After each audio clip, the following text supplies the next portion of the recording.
আসসালামু আলাইকুম সবাইকে। আজকের এই কেস কম্পিটিশন সম্পর্কিত ওয়েবিনারে আপনাদের সবাইকে ওয়েলকাম জানাচ্ছি। আমি Mahbura Umama, executive member IEEE student branch CUET. আমাদের আজকের এই ওয়েবিনারের উদ্দেশ্য হলো ফেস দ্য কেস 4.0 সম্পর্কে আপনাদের ধারণা দেয়া।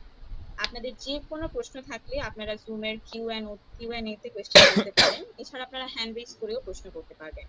আমাদের এই ওয়েবিনারটি ফেসবুকে লাইভে হচ্ছে, আপনারা চাইলে সেখানে লাইভে কমেন্ট করেও আমাদের প্রশ্ন জানাতে পারবেন। ফেস দ্য কেস সম্পর্কে আপনাদের অনেকের হয়তো ধারণা আছে, আবার অনেকের হয়তো একদমই জানা নেই।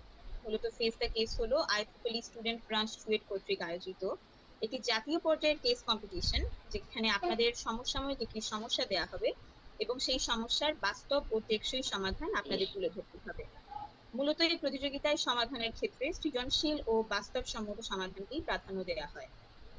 ফেস দ্য কেসের যাত্রা শুরু হয়েছিল 2020 সালে করোনা মহামারীর প্রাক্কালে একটি মহৎ উদ্দেশ্যকে সামনে রেখে, আর তা হলো করোনাকালে রোগাক্রান্ত ও দুস্থদের পাশে দাঁড়ানো। প্রথম সিজনেই ফেস দ্য কেস দেশব্যাপী ব্যাপক সাড়া ফেলেছিল। 39টি বিশ্ববিদ্যালয় থেকে 147টি টিম রেজিস্টার করে ফেস দ্য কেসের প্রথম সিজনে। এরপর প্রত্যেক সিজনেই ফেস দ্য কেসের পরিসর আরো বৃহৎ হয়েছে। 2021 সালে ফেস দ্য কেস 2.0 তে আমাদের প্রতিযোগী টিমের সংখ্যা বেড়ে দাঁড়িয়েছিল 187টি। সর্বশেষ গত বছর আয়োজিত ফেস দ্য কেস 3.0 তে সমগ্র দেশব্যাপী আমরা অভূতপূর্ব সাড়া পেয়েছি। দেশের 35টি বিশ্ববিদ্যালয়ে 301টি টিমের 842 জন মেম্বার অংশ নিয়েছিল ফেস দ্য কেস 3.0 তে। এরই ধারাবাহিকতায় আমরা আশা করছি ফেস দ্য কেস 4.0 আমাদের পূর্বের সকল রেকর্ড ছাড়িয়ে যাবে। আর এই বছর আমাদের প্রাইস মানিও থাকছে হিউজ, অর্থাৎ পূর্বের সিজনের তুলনায় দ্বিগুণ, 100K। 3 রাউন্ডের এই প্রতিযোগিতায় আমাদের চ্যাম্পিয়নরা পাচ্ছেন 50,000 টাকার প্রাইজ মানি, প্রথম রানার্স আপ পাচ্ছেন 30,000 টাকার প্রাইজ মানি এবং দ্বিতীয় রানার্স আপ পাচ্ছেন 20,000 টাকার প্রাইজ মানি। কারা কারা এই প্রতিযোগিতায় অংশ নিতে পারবেন?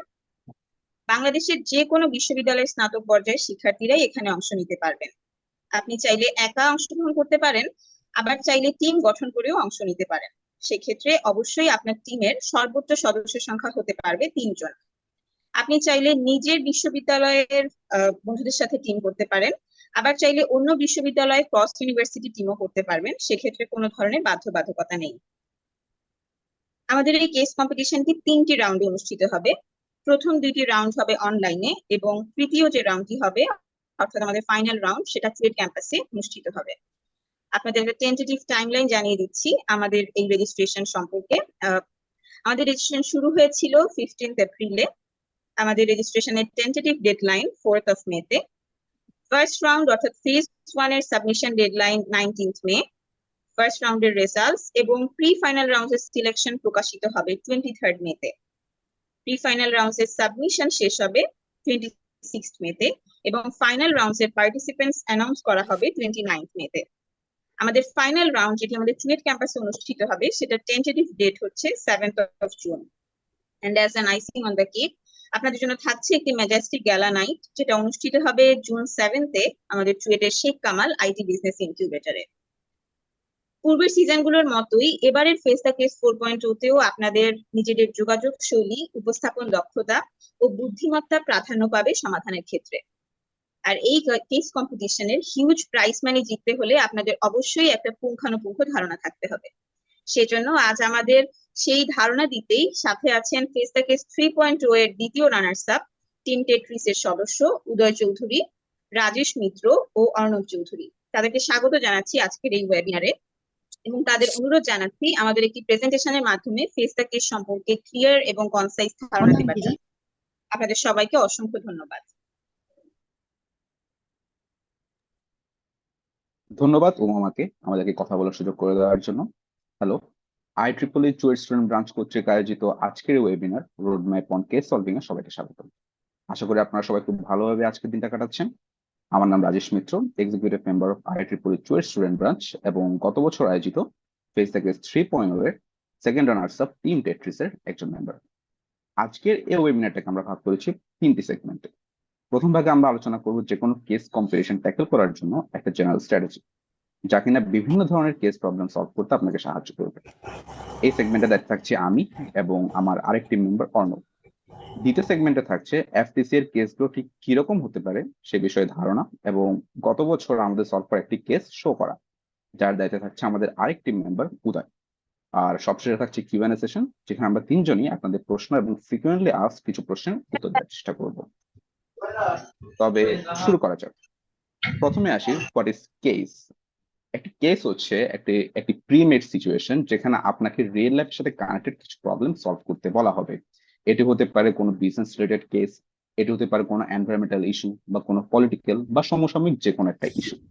তাহলে কেস কম্পিটিশন জিনিসটা কি? কেস কম্পিটিশন হচ্ছে এমন একটা স্পেশাল প্রতিযোগিতা যা কিনা আপনাকে একটি রোল প্লে করার সুযোগ করে দেয়। আর রোলটি হচ্ছে একজন অ্যানালিস্টের বা একজন কনসালটেন্ট।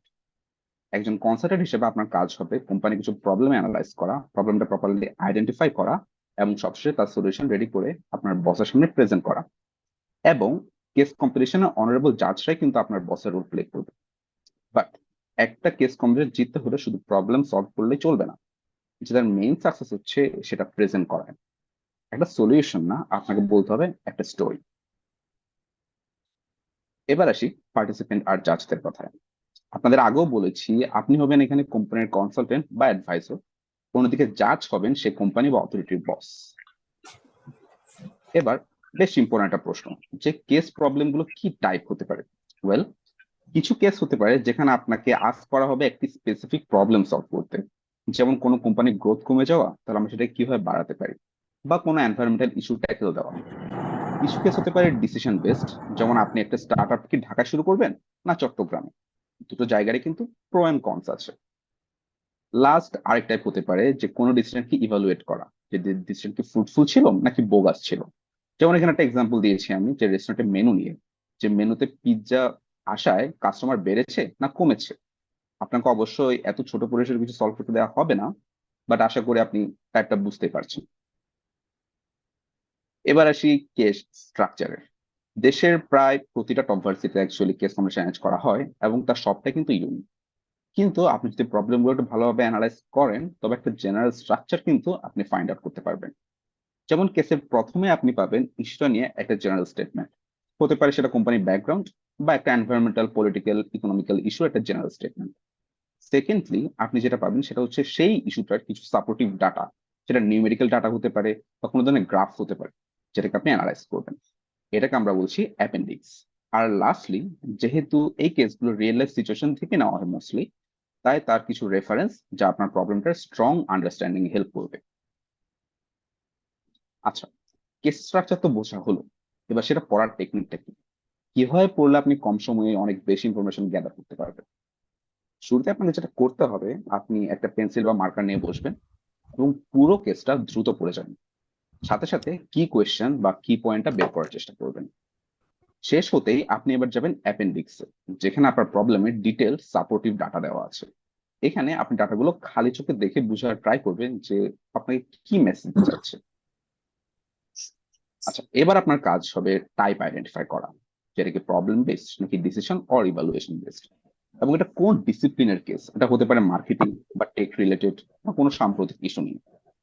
লাস্টলি, এবার আপনার কাজ হচ্ছে পুরো স্লাইডটা একটা ফাইনাল এবং খুব ভালোভাবে রিডিং দেওয়া, যে এই পর্যায়ে আপনি আপনার কি পয়েন্টগুলো ফাইনালি খুঁজে বের করার ট্রাই করবেন। কেস তো পড়ে ফেললেন, এবার সলভের পালা। কেস সলভের আপনাকে প্রথমে যেটা করতে হবে সেটা হচ্ছে সিচুয়েশন অ্যানালাইসিস।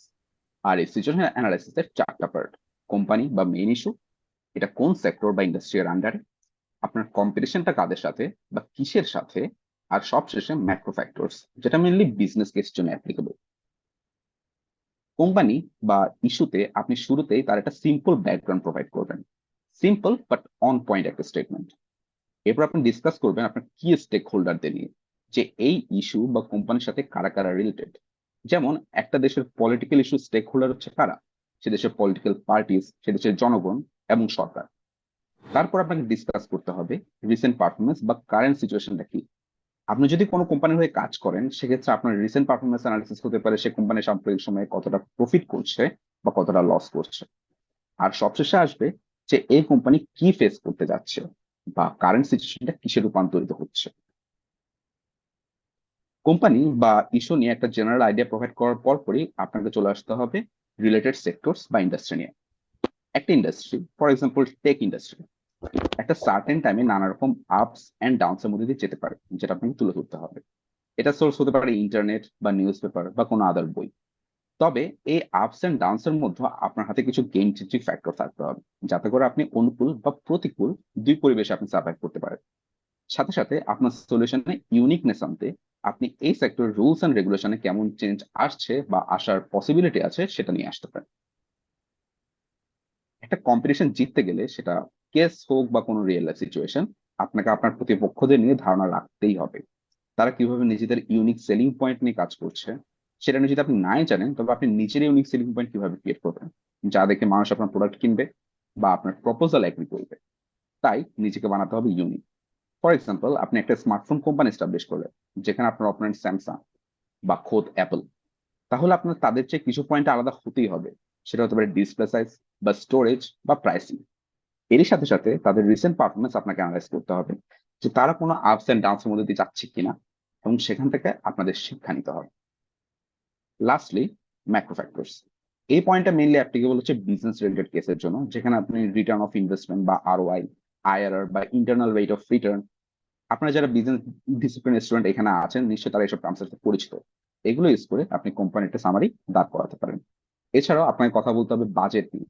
একটা কোম্পানি বা কোনো কিছু সলভ করার জন্য আপনাকে নিশ্চয়ই কিছু ইনফ্রাস্ট্রাকচার বিল্ড করতে হবে, যার জন্য কিছু বাজেট বা সাবসিডারি আপনার প্রয়োজন। এবং লাস্টলি, আপনাকে চিন্তা করতে হবে যে পলিসি মেকারদের অ্যাটিটিউডটা কিরকম। যেমন আপনি যদি একটা গ্রামে কোনো উন্নয়ন কাজ করতে চান, তাহলে কিন্তু আপনি অবশ্যই স্থানীয় যে ইউনিয়ন পরিষদ আছে তাদের সাথে সাথে কিছু করতে পারবেন না, বা তাদের নারাজ করেও আপনি কিছু করতে পারবেন না। তাহলে আপনাকে অবশ্যই তাদের সাথে অলওয়েজ কম্প্রোমাইজ করে চলতে হবে বা হাতে হাত মিলিয়ে চলতে হবে। সলিউশন স্ট্র্যাটেজির নেক্সট পার্ট হচ্ছে ইস্যু আইডেন্টিফিকেশন। আর এই অংশ থেকে ব্যাখ্যা করতে আমি আহ্বান করছি আমার নেক্সট টিমমেট অর্ণবকে। Arnab, floor is all years.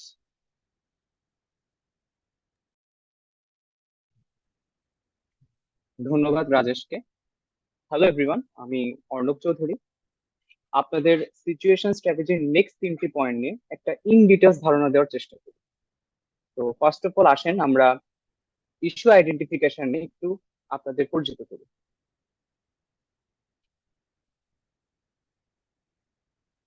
আচ্ছা, ইস্যু আইডেন্টিফিকেশন এখানে 3টা পয়েন্ট আপনারা দেখতে পাচ্ছেন। প্রথমটা হচ্ছে প্রবলেম আইডেন্টিফিকেশন। এটা সম্পর্কে ইন ডিটেলস আমি সামনের স্লাইডগুলোতে বলবো।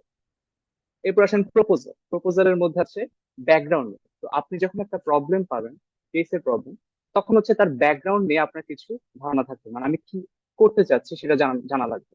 পাশাপাশি আমার কিছু ডিসকাশনও আসবে। আর ফাইনালি আপনি যে সলিউশনটা দিচ্ছেন ওইটা কি ইথিক্যাল কিনা সেটা আমাকে জানাবে।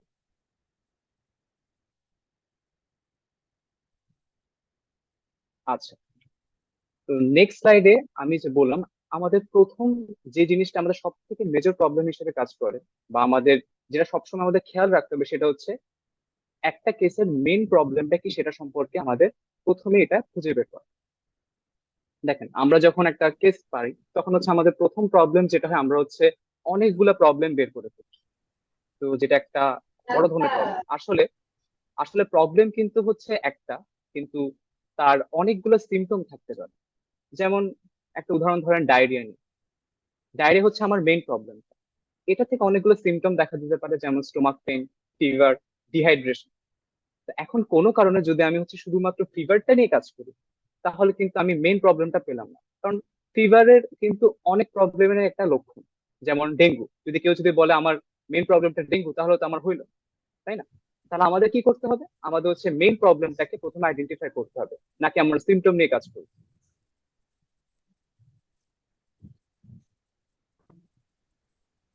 তো নেক্সট হচ্ছে আমাদের সলিউশন স্ট্র্যাটেজির নেক্সট টপিকটা হচ্ছে ডিসিশন অল্টারনেটিভ। তো ডিসিশন অল্টারনেটিভের ক্ষেত্রে আমরা যে জিনিসটা লক্ষ্য রাখবো সেটা হচ্ছে, প্রথমে আমরা তো মনে করেন কোনোভাবে আমরা হচ্ছে প্রবলেমটাকে আমরা আইডেন্টিফাই করে ফেললাম। দেন আমাদের মেইন কাজ যেটা, সেটা হচ্ছে একটা ওই প্রবলেমটা একটা সলিউশন দেয়। এখন আমরা যদি ইনকেস মনে করেন আমরা হচ্ছে অল্টারনেটিভের 40% যেটা আছে সেটাকে নিয়ে কাজ করি। এখানে 40%, 50% এগুলো হচ্ছে আমার সলিউশনটা অ্যাকুরেসি কতটুকু বা এফিসিয়েন্সি কতটুকু সেটাকে রিপ্রেজেন্ট করতেছে। তো কোনো কারণে মনে করেন আমরা হচ্ছে 40% নিয়ে কাজ করলাম। তো তো আমাদের দেখতে হবে যে আমাদের সলিউশনটা ইন ফিউচার গিয়ে আমাদের কতটুকু ইফেক্টিভনেসটা দেখায়। তো আমি বাই চান্স আমি এটা নিয়ে যদি কাজ করে ফেলি, তখন হচ্ছে আমাদের কি দেখা দিবে, আমরা দেখা দিবে হয়তো বা লং রানে গিয়ে এটা তেমন একটা ইফেক্টিভ হচ্ছে না, তো যার ফলে হচ্ছে অনেক প্রবলেম ফেস করতে পারি। তাই আমাদের মেন কাজ হচ্ছে একটা প্রবলেমের সলিউশন হিসেবে অনেকগুলো অল্টারনেটিভকে সিলেক্ট করা, এবং এর মধ্যে যেটা বেস্ট অল্টারনেটিভ হবে সেটাকে আমার প্রবলেমের সলিউশন হিসেবে চুজ করা। তো নেক্সট হচ্ছে আমাদের সলিউশন স্ট্র্যাটেজির লাস্ট পার্ট, সেটা হচ্ছে রিকমেন্ডেশন নিয়ে কিছু বলবো আমরা। তো রিকমেন্ডেশন পার্টটার মধ্যে আমরা তিনটা জিনিস নিয়ে আমরা ডিসকাস করব। প্রথমটা আমাদের মাথায় রাখতে হবে যে আমরা যে প্রবলেম যেটা পেলাম সেটার সলিউশনটা কিরকম হতে পারে। আমরা যে সলিউশনটা দিলাম ওটার সত্যতা কতটুকু, ওটা কি জাস্টিফাই করে আমার প্রবলেমটা সলভ করতে পারবে, এবং ইন ফিউচার গিয়ে এটা কি ধরনের অ্যাকশন প্লে করবে আমার চারপাশের উপর। তো নেক্সটে আমি হচ্ছে রিকমেন্ডেশনের জন্য একটা প্রপার টাইমলাইন সিলেক্ট করে দেব। এটা মাথায় রাখবেন, রিকমেন্ডেশনের দুইটা পার্ট থাকে, একটা হচ্ছে শর্ট টাইম আর একটা হচ্ছে লং টাইম। শর্ট টাইমের ইম্প্যাক্টটা পড়বে লং টাইমের উপর। যেমন মনে করেন আমি একটা প্রবলেম নিয়ে ডিসকাস করি, যেমন হচ্ছে সাস্টেনেবল ফিউচার অফ ফার্মিং। তো ফার্মিং এর ক্ষেত্রে আমি মনে করেন 4টা ইয়ারের একটা প্ল্যান আমি সেট করে দিই। ফার্স্ট ইয়ারে আমরা হচ্ছে যারা ফার্মার আছে তাদের জন্য একটা ফাইন্যান্সিয়াল সাপোর্ট ক্রিয়েট করলাম, এবং আমি তাদেরকে হচ্ছে কিছু ক্যাম্পেইন কন্ডাক্ট করার মাধ্যমে কিছু আমি রিলায়েবল গাইডেন্স প্রোভাইড করলাম। সেকেন্ড ইয়ারে গিয়ে আমরা হচ্ছে একটা প্রোটোটাইপ ফার্ম ক্রিয়েট করলাম, যেখানে হচ্ছে আমরা এগ্রিকালচার, স্মার্ট এগ্রিকালচার মানে বিভিন্ন টাইপের স্মার্ট টেকনোলজিস ইউজ করে, আপডেটেড টেকনোলজিস ইউজ করে আমরা দেখলাম যে আসলে কি এটা ইফেক্টিভ হচ্ছে কি। এবং থার্ড ইয়ারে গিয়ে আমার কোম্পানিটা মনে করেন ওদের হচ্ছে যাতে এই জিনিসটা সম্পর্কে আমাদের কোম্পানি জিনিস যাতে আরো বেশি ইউজ করে ফার্মিংটাকে আরো বেশি রেস করতে পারে, আরো বেশি প্রোডাকশনটাকে রেস করতে পারে, তার জন্য কিছু আমরা ক্যাম্পেইন আরো বেশি আয়োজন করব, আমরা অ্যাডভার্টাইজমেন্টের সাহায্য নিতে পারি। আর ফাইনালি গিয়ে আমরা মনে করেন আমরা যে প্রোটোটাইপ ফার্মটা ক্রিয়েট করলাম ওইটা হচ্ছে আমাদের সাকসেসফুল হল, এবং সেই জন্য আমি এখন এই টেকনোলজি গুলো অ্যাপ্লাই করব। আর ফার্দার মোর আমাদের এই সকল কাজ কন্ডাক্ট করার জন্য আমাদের ফান্ডিং এবং হচ্ছে প্রপার স্পন্সরের কিন্তু একটা দরকার হবে। এখন এই 4টা ইয়ারের আমরা যে টাইমলাইনটা সেট করে দিলাম, আমাদের দেখতে হবে 4টা ইয়ারের টাইমলাইন গিয়ে যেন আমাদের ইন ফিউচার গিয়ে আমাদের একটা ভালো একটা আমাদের হেল্প করতে পারে আর কি। মানে আমরা এটা যেন একটা ভালোভাবে ইমপ্লিমেন্ট করার মাধ্যমে দেখতে পারবো যে ইন ফিউচার গিয়ে আমরা এটা আমাদের কতটুকু আমাদের ইফেক্টিভনেসটা দেখাচ্ছে।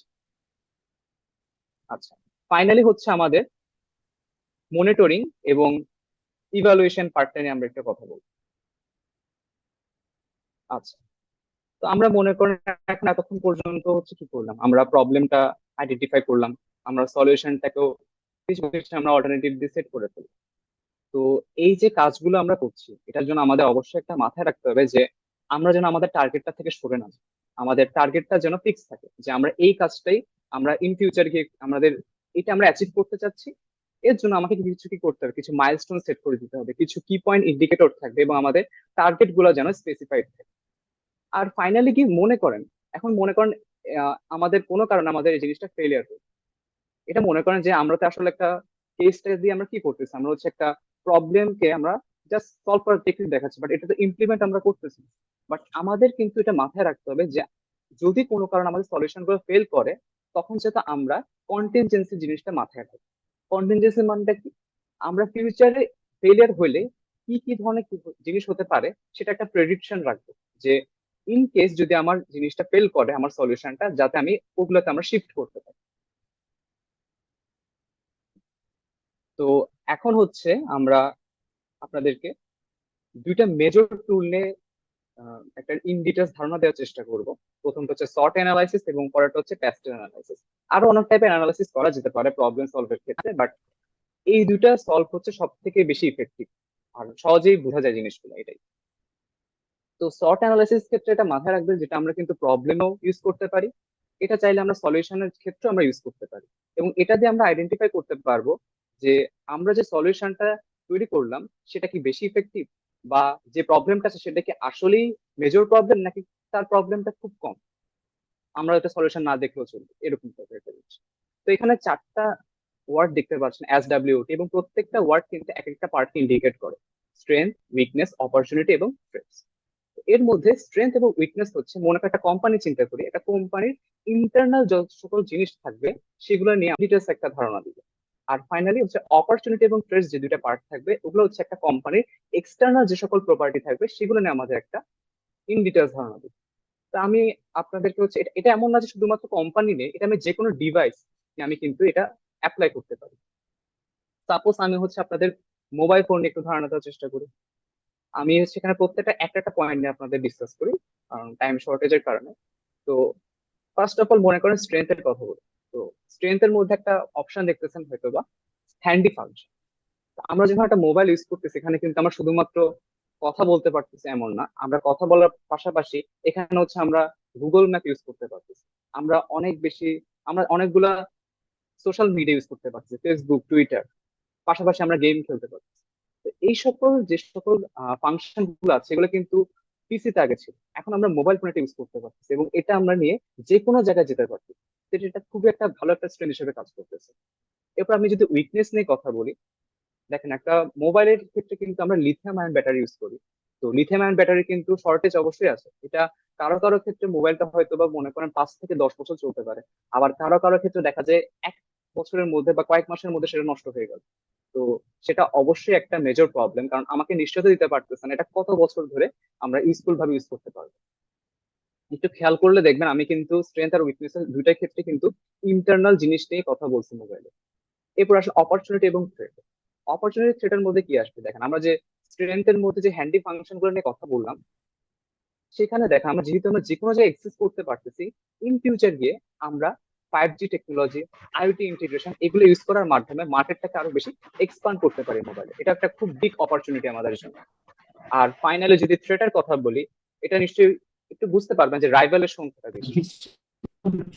দেখেন ফিউচারে গিয়ে আমাদের, ফিউচার না, এখন মনে করেন আমরা মোবাইল ফোনের মধ্যে যে নোকিয়ার কথাটা যদি বলি, একসময় হচ্ছে নোকিয়া মোবাইল ফোন কিন্তু অনেক বেশি জনপ্রিয় ছিল এবং এর বাটন মোবাইলের প্রতি সবাই আকৃষ্ট ছিল। বাট একটা সময় কি দেখা গেল মানুষ হচ্ছে টাচপ্যাড টাইপের জিনিসের প্রতি আকৃষ্ট হয়ে গেছে এবং এরপরে অ্যান্ড্রয়েড টাইপের মোবাইল ফোনের আসলো, কিন্তু নোকিয়া মোবাইল ফোন কিন্তু সেটার সাথে কম্পিট করে উঠতে পারলো না এবং তারা কিন্তু পিছিয়ে গেল। তো এভাবে হচ্ছে একটা ব্র্যান্ডের মোবাইল কিন্তু ডাউন হয়ে গেল। তো যার ফলে হচ্ছে আমার সাপ্লাই একটা প্রবলেম হচ্ছে এবং আদার ডিভাইস যেমন হচ্ছে পিসির কথা যদি বলি, পিসি বা ওগুলোর ক্ষেত্রের সাথে কিন্তু একটা কনফ্লিক্ট বাড়তেছে তার সাথে। এটা হলো একটা ইন্ডিয়াস একটা শর্ট অ্যানালাইসিস আপনাদের ধারণা দেওয়ার চেষ্টা করলাম, আশা করি আপনারা বুঝতে পেরেছেন। দেন নেক্সট ডে আমি হচ্ছে আপনাদের প্যাস্টেল অ্যানালাইসিস নিয়ে একটু ধারণা দেওয়ার চেষ্টা করি। তো আমি এতক্ষণ ধরে আপনাদের যে 4টা স্টেপ কথা বললাম যে শর্ট অ্যানালাইসিসের, স্ট্রেংথ, উইকনেস, অপরচুনিটি এবং থ্রেটস, তার মধ্যে হচ্ছে অপরচুনিটি থ্রেটসটাকে আরো ইন ডিটেলসে জানতে চাইলে আমরা হচ্ছে পেস্টেল অ্যানালাইসিসটা ইউজ করতে পারি। মানে এখানে প্রত্যেকটা ওয়ার্ড সেম ভাবে সেম, প্রত্যেকটা ওয়ার্ড এক একটা মিন করে। যেমন পলিটিক্যাল, ইকোনমিক্যাল, সোশ্যাল এই সকল দিক থেকে আমার যে ডিভাইসটা আছে সেটা কতটুকু এফেক্টিভ। তো দেখেন পলিটিক্যাল দিকে, তো পলিটিক্যাল দিকের ক্ষেত্রে অবশ্যই বুঝতে পারছেন যে মোবাইল ফোন যেহেতু একটা ডিভাইস, এটার কিছু রুলস, রেগুলেশন এবং ট্রেড পলিসিস থাকবে। ইকোনমিক্যাল দিক কথা যদি চিন্তা করি, একটু গুগল ঘাটলে আমরা দেখতে পারবেন যে একটা মোবাইল ফোন, মানে মোবাইল ফোন যে জিনিসটা ডিভাইস আছে সেটা কিন্তু জিডিপিতে এবং ইকোনমিতে হচ্ছে প্রায় $650 মিলিয়ন মতো একটা বড় প্রভাব রাখবে। তো এই দুটো হচ্ছে গুড সাইড কিন্তু আমার মোবাইল ফোন। এখন সোশ্যাল দিকটা চিন্তা করেন, যে আমরা প্রায়, এটাতে আমরা আশা করি এমনিও চিন্তা করতে পারি যে আমরা যখনই হচ্ছে এখন মাঠে যাই আমরা দেখবো হচ্ছে খেলার মানুষের সংখ্যা কম, সবাই অনেক ক্রিকেট, ফুটবল এখন আমরা তেমন খেলি না বলতে গেলে, বেশিরভাগ হচ্ছে আমরা এখন মোবাইল ফোনে গেমস ইউজ করি। তো এটা হচ্ছে আমাদের সোশ্যালি একটু ডিটাচড করে দিচ্ছে আমাদেরকে। আমরা হচ্ছে আরো বেশি মোবাইলে বেশি এনগেজড হয়ে গিয়ে আমরা একজনের সাথে একজনের মধ্যে যে কানেকশনটা ছিল সেটা আরো কমে যাচ্ছে। তো এটা একটা খারাপ দিক। টেকনোলজিক্যাল দিকটা আসেন, এটা নিয়ে আমি আগেও বলছিলাম শর্ট অ্যানালাইসিস, যে আমরা অনেক হ্যান্ডি ফাংশন এখানে ইউজ করতে পারতেছি, যার ফলে হচ্ছে আমাদের অনেক বেশি ইমপ্রুভমেন্ট হচ্ছে।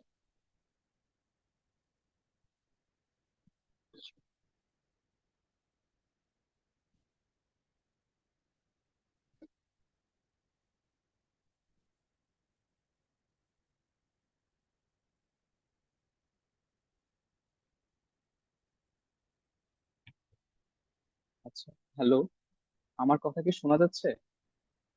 একটু কেউ যদি বলতেন। আহ হ্যাঁ যাচ্ছে কিছুক্ষণ কি অফ ভাই? হয়ে গিয়েছিল, এখন শোনা যাচ্ছে। আচ্ছা আচ্ছা, সরি সরি। আচ্ছা, আমি লাস্ট আপনারা কতটুকু শুনতে পেরেছেন যদি একটু বলতেন। হ্যালো? টেকনোলজি। টেকনোলজি না, আচ্ছা সরি। আচ্ছা, এরপর হচ্ছে আমার এনভায়রনমেন্টাল পার্টটা নিয়ে আসবে। তো এটা হচ্ছে আসলে কি যে আমরা মোবাইল ফোন যেহেতু আমরা লিথিয়াম আয়ন ব্যাটারিটা ইউজ করতেছি, এর ফলে কিন্তু আমাদের একটা প্রভাব একটা ফেলবে, আমাদের ইলেকট্রিক্যাল ওয়েস্টের সংখ্যা আরো বাড়বে। তো আরেকটা খারাপ দিকে আমরা পেলাম। এরপর হচ্ছে লিগাল ওয়েতে যদি চিন্তা করি, যে আমরা মনে করেন হচ্ছে যখন একটা কেউ রিসাইটেশন বা একটা কবিতা যদি কেউ একটা লেখে, তখন তার কিছু কপিরাইটস রুলস থাকে। সেম ভাবে মোবাইল ফোনের কিছু প্যাটার্নস থাকবে, ট্রেডমার্কস থাকবে, কিছু ইন্টেলেকচুয়াল প্রপার্টি থাকবে, এবং এর পাশাপাশি এটা হচ্ছে যে আমার প্রাইভেসিটাও মেনটেন করতে হবে। তো আপনি যদি একটু ভালোভাবে আপনারা যদি একটু লক্ষ্য করেন যে আমার এখানে ব্যাক সাইড হচ্ছে দুইটা, সোশ্যাল আর ইকোনমিক, এনভায়রনমেন্টাল, বাকি চারটা পার্ট কিন্তু আমার গুড সাইডকে রিপ্রেজেন্ট করে। তাহলে হচ্ছে আমরা পেস্ট অ্যানালাইসিস এর মাধ্যমে বুঝতে পারলাম যে মোবাইল ফোন ডিভাইসটা আমাদের জন্য ইফেক্টিভ, আমরা এটা ইউজ করব। ওকে, আচ্ছা, ফাইনালি আপনাদের হচ্ছে আমি কনক্লুশন স্ট্র্যাটেজি নিয়ে একটু জিনিসটা বলি, যে আমরা এতক্ষণ পর্যন্ত রাজেশ এবং আমি যে সকল জিনিসটা কথা বললাম সেটার একটা সামারি যদি আমরা বলি, তাহলে আমরা কি করব? আমরা হচ্ছে প্রথমে একটা প্রবলেম, যখন আমরা কেস একটা পাবো, প্রথম হচ্ছে আমাদের টার্গেটটা সেট করে দিতে হবে যে আমরা কি আসলে অ্যাচিভ করতে যাচ্ছি। সরি, প্রথম হচ্ছে আমরা সেট করবো হচ্ছে আমাদের প্রবলেমটা কি। প্রবলেমটা যদি আমরা আইডেন্টিফাই করে ফেলি, তারপর আমরা সলিউশন দিব। সলিউশনের পরে হচ্ছে আমরা আমরা একটা টার্গেট সেট করে দিব যে ইন শর্ট টাইমে আমরা যেটা আমরা অ্যাচিভ করতে চাচ্ছিলাম, সেটা ইন লং টাইমে গিয়ে আমাদের কতটুকু ইম্প্যাক্ট ফেলবে। এবং দেন হচ্ছে আমাদের ডিসিশন নিতে হবে যে আমাদের ডিসিশন গুলো যে আমরা নিচ্ছি প্রবলেম সলভিং এর ক্ষেত্রে, সেটা যেন আমরা জোরালো ভাবে আমরা এটা যেন সাপোর্ট করতে পারি। আমরা যদি এখন মনে করেন ডিসিশন বারবার ডাইভার্ট হয়ে যায়, তাহলে কিন্তু আমরা কখনোই একটা ডিসিশন মেক করতে পারবো না ঠিকভাবে। আর ফাইনালি আমাদের প্রবলেম সলভিং এর ক্ষেত্রে স্পেসিফিক থাকতে হবে, এবং আমাদের যে সলিউশন গুলো যাতে প্রিসাইজ ওয়েতে হয় সেটা আমাদের লক্ষ্য রাখতে হবে। তো আমার পার্টটা এতটুকুই ছিল। ধন্যবাদ সবাই। অসংখ্য ধন্যবাদ রাজেশ ও অর্ণবকে। এই পর্যায়ে আমরা আপনাদের কাছ থেকে কিছু প্রশ্ন নেব। তো আপনাদের থেকে প্রথম যে প্রশ্নটা আমরা পেয়েছি সেটা হচ্ছে, কি কি রিসোর্স ইউজ করতে পারি কেস সলভ করার জন্য? আমি অনুরোধ করবো রাজেশ ও অর্ণবকে আমাদেরকে প্রশ্নগুলোর উত্তর দিতে। কি কি রিসোর্স থেকে আপনারা কেসগুলো ইনফরমেশন গ্যাদার করতে পারবেন, এটা অ্যাকচুয়ালি ভ্যারি করে যে আপনি কতটুকু ডিফারেন্টলি জিনিসগুলো খোঁজার ট্রাই করতেছেন। যেমন আমরা কেস সলভিং এর ক্ষেত্রে যে কাজটা করেছিলাম, আমরা আমাদের প্রিভিয়াস যেসব কেস এবং আরো অন্যান্য যেসব কেস কম্পিটিশন আছে ওদের সলভ গুলো আমরা ফাইন্ড আউট করার ট্রাই করছিলাম, যে ওরা একটা কেস প্রবলেম করে কিভাবে অ্যাপ্রোচ করছে। এছাড়াও আপনার কেস যদি সমসাময়িক ইস্যুর উপর হয়, তাহলে কিন্তু একটা ওই কেসটা সলভ করার জন্য আপনাকে ওই ইস্যুর উপর অনেক জ্ঞান থাকতে হবে, এবং এই ইনফরমেশনটা আপনি কিন্তু সহজেই ইন্টারনেটে খুঁজলে পেয়ে যাবেন। আচ্ছা, আমরা একটা প্রশ্ন বারবার পাচ্ছি, সেটা হচ্ছে মূল্যায়নে কোনো বৈষম্য হবে কিনা? কেস আলাদা হলে কোনো গ্রুপের কেস ইজি আর কোনো গ্রুপের কেস টাফ, এরকম হতে পারে কিনা? আচ্ছা, এটা নিয়ে যদি বলি, আসলে আমাদের এটা আসলে চেঞ্জ হতেই পারে। আসলে এটা আসলে মেনলি ডিপেন্ড করে আসলে আপনার প্রবলেম সলভিং অ্যাবিলিটিটার উপর। কারণ যেহেতু এখানে গ্রুপ যেহেতু ভাগ হয়ে যাচ্ছে, কয়েকটা টিমকে নিয়ে গঠন করতেছে, তো যার ফলে কিন্তু আমাদের অনেকগুলা, প্রত্যেকটা গ্রুপের মধ্যে একটা একটা করে নতুন আমাদের কেস দেওয়া হবে। তো আশা করি যদি আপনার ডিটারমিনেশন থাকে এবং আপনার হার্ড ওয়ার্কিং অ্যাবিলিটি থাকে, মেন্টালিটি থাকে, তাহলে আপনারা যে কোনো প্রবলেমকে সলভ করতে পারেন। আমাদের এর পরের প্রশ্ন হচ্ছে, প্রবলেম আইডেন্টিফিকেশন কি স্পেসিফিক পয়েন্ট আকারে করতে হবে নাকি ব্রড ডিসকাশন আকারে? দেখুন, আপনার ফার্স্ট রাউন্ডের ক্ষেত্রে আপনার স্লাইডে কিন্তু একটা লিমিটেশন থাকবে, যেটা হচ্ছে 14 থেকে 15 পয়েন্ট। আপনার মেইন কাজ হচ্ছে আপনার যে পয়েন্ট গুলো, যে স্পেসিফিক পয়েন্ট আপনি প্রেজেন্ট করতে চাচ্ছেন, সেটা সম্পর্কে শর্টলি ডিসক্রাইব করা। কারণ আপনি যদি খুব ব্রড ডিসকাশন করতে যান, তাহলে কিন্তু আপনি আপনার প্রত্যেকটা কথাবার্তা স্লাইডের মধ্যে ফিট করতে পারবেন না। এক্ষেত্রে আপনাকে অবশ্যই মাথায় রাখতে হবে যে কি পয়েন্ট গুলো ভালোভাবে প্রেজেন্ট করা এবং স্পেসিফিক থাকা, যেটা আমরা কনক্লুশন স্ট্র্যাটেজিতে বারবার বলেছি। স্লাইড কি আপনাদের স্লাইড অনুযায়ী তৈরি করতে হবে? আর স্লাইডে কি টাকার হিসাব বা ফিনান্সিয়াল অ্যানালাইসিস দেখাতে হবে কিনা? না, স্লাইড তৈরিতে আচ্ছা, কোনো বাধ্যবাধকতা নেই। আপনারা আপনাদের ইচ্ছা মতো যেরকম ডিজাইন অ্যাপ্লাই করতে চান সেটা সেভাবেই করতে পারবেন। বাট ফার্স্ট রাউন্ডের ক্ষেত্রে যেটা মাথায় রাখতে হবে আপনার স্লাইডের লিমিটেশনটা। আর আপনি যদি ফিনান্সিয়াল অথবা কোনো ইকোনমিক্যাল অ্যাসপেক্ট আনতে চান, দ্যাটস ভেরি ওয়েলকাম, কারণ এই জিনিসগুলো আপনাকে ইউনিক করে তুলবে বাকিদের চেয়ে। আমাদের নেক্সট কোয়েশ্চেন হচ্ছে, is it necessary to use SWOT or pestle analysis all the time? আচ্ছা, এটা আসলে যদি ইউজ করতে পারেন ততটা আপনার ভালো আসলে, কারণ এই সকল জিনিসগুলা কিন্তু আপনার সলভটাকে অন্যদের থেকে একটু আলাদা করবে। তার তার তার মানে এই না যে আমরা সব জায়গায় ইউজ করব। যখন আমাদের প্রয়োজন মনে হবে, যে পয়েন্টটাকে আমরা বেশি হাইলাইট করতে চাচ্ছি, সেখানে হচ্ছে আমরা SWOT অথবা প্যাস্টেল অ্যানালাইসিসটা ইউজ করব।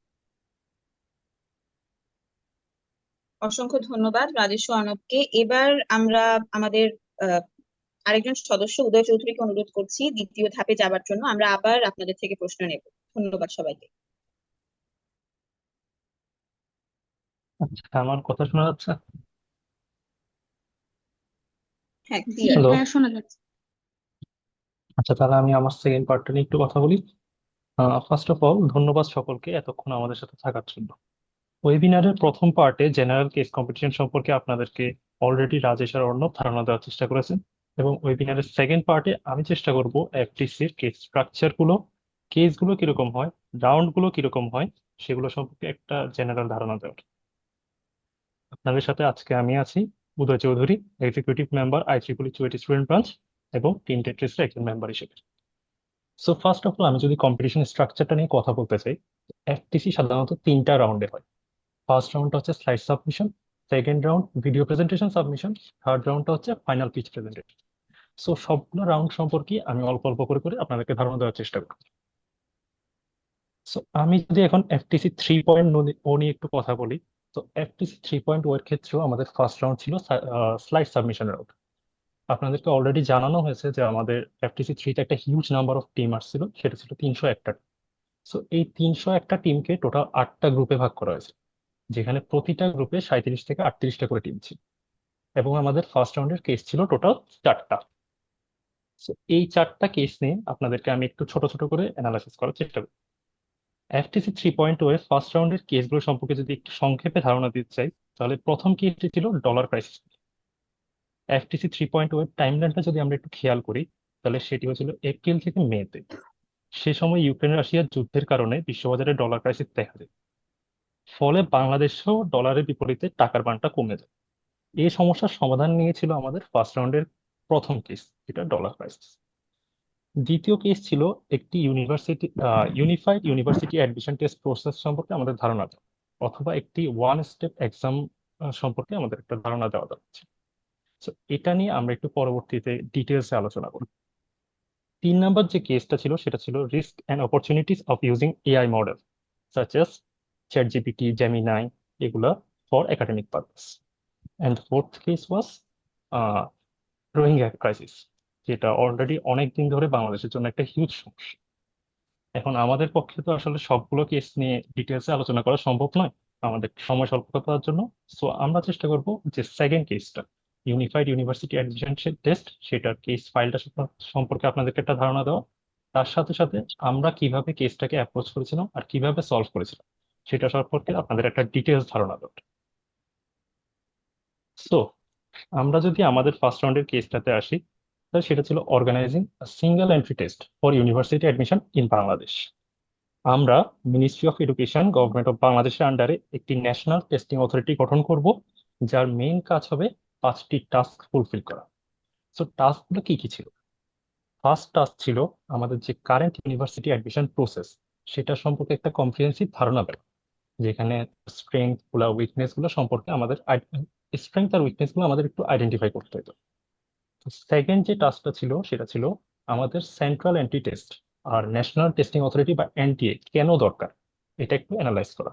আমরা অলরেডি এখানে সবাই স্টুডেন্ট, সবাই আন্ডারগ্রেডে পড়তেছি, তো সেই ক্ষেত্রে আমরা সবাই অ্যাডমিশন প্রসেসের মধ্য দিয়ে এসেছি, তাহলে আমরা জিনিসটা আসলে অনেকটাই রিলেট করতে পারি। তো এই ক্ষেত্রে আমাদের কেন একটা সেন্ট্রাল এন্ট্রি টেস্ট দরকার এবং কেন এনটিএ দরকার, সেটা অ্যানালাইজ করা ছিল আমাদের টাস্ক 2। টাস্ক 3-তে আমাদের বলা হয়েছিল যে একটা ডিটেল প্ল্যান প্রপোজ করা, যার মাধ্যমে এনটিএ অথরিটি এই ইউনিভার্সিটি অ্যাডমিশন টেস্টটা নিতে পারবে। সরি ছবি তুলবে।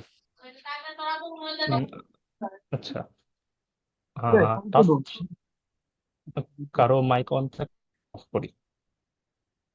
আচ্ছা, টাস্ক 3 পর্যন্ত তো আমাদের বলা হলো সবকিছু। টাস্ক 4 আমাদের বলা হয়েছিল যে আমরা যে ডিটেল প্ল্যানটা দিচ্ছি, তো সেটা যদি এই প্ল্যানের মধ্যে অবশ্যই কিছু সমস্যা থাকবে, কিছু চ্যালেঞ্জ থাকবে। এই চ্যালেঞ্জগুলোকে আমরা কিভাবে অ্যাপ্রোচ করতেছি, কিভাবে এই চ্যালেঞ্জগুলো আমরা ওভারকাম করতে পারি, সেই রিলেটেড কিছু স্ট্র্যাটেজি দেওয়ার জন্য। অথবা আপনারা এটাকে আসলে ফিজিবিলিটি অ্যানালাইসিস বলতে পারেন। আর ফিফথ যে টাস্কটা ছিল সেটা ছিল আমাদের যে ইউনিভার্সিটি অ্যাডমিশন টেস্ট প্রসেস আমরা প্রপোজ করব, সেটা আসলে 1 বছর বা 2 বছরের জন্য কিছু না, এটা একটা লং লং টার্ম একটা প্রসেস। তো সেই ক্ষেত্রে আমার এটা এই প্রসেসটার লং টার্ম বেনিফিট কি কি হতে পারে সেটা সম্পর্কে আলোচনা করা ছিল আমাদের ফিফথ টাস্ক। সো আমরা আমাদের কেস সলিউশনের ক্ষেত্রে এই 5টা টাস্ক খুব মাথায় রেখে করেছিলাম, যে এই 5টা টাস্কের বাইরে আমরা যাওয়ার চেষ্টা করিনি। তো গেছি, কিছুটা যাওয়ার চেষ্টা করছি, বাট এই 5টা টাস্ক ছিল আমাদের মেইন। So, এখন আমি চেষ্টা করবো আমাদের কেস ফাইলটা সম্পর্কে আপনাদেরকে একটা ধারণা দেওয়ার। হুম,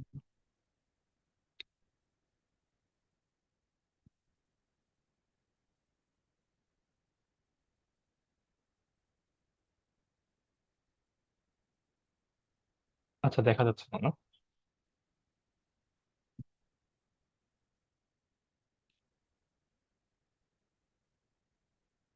ও, আমরা যদি আমাদের কেস ফাইলটাতে একটু আসি, আমাদের কেস সলিউশনটাতে একটু আসি।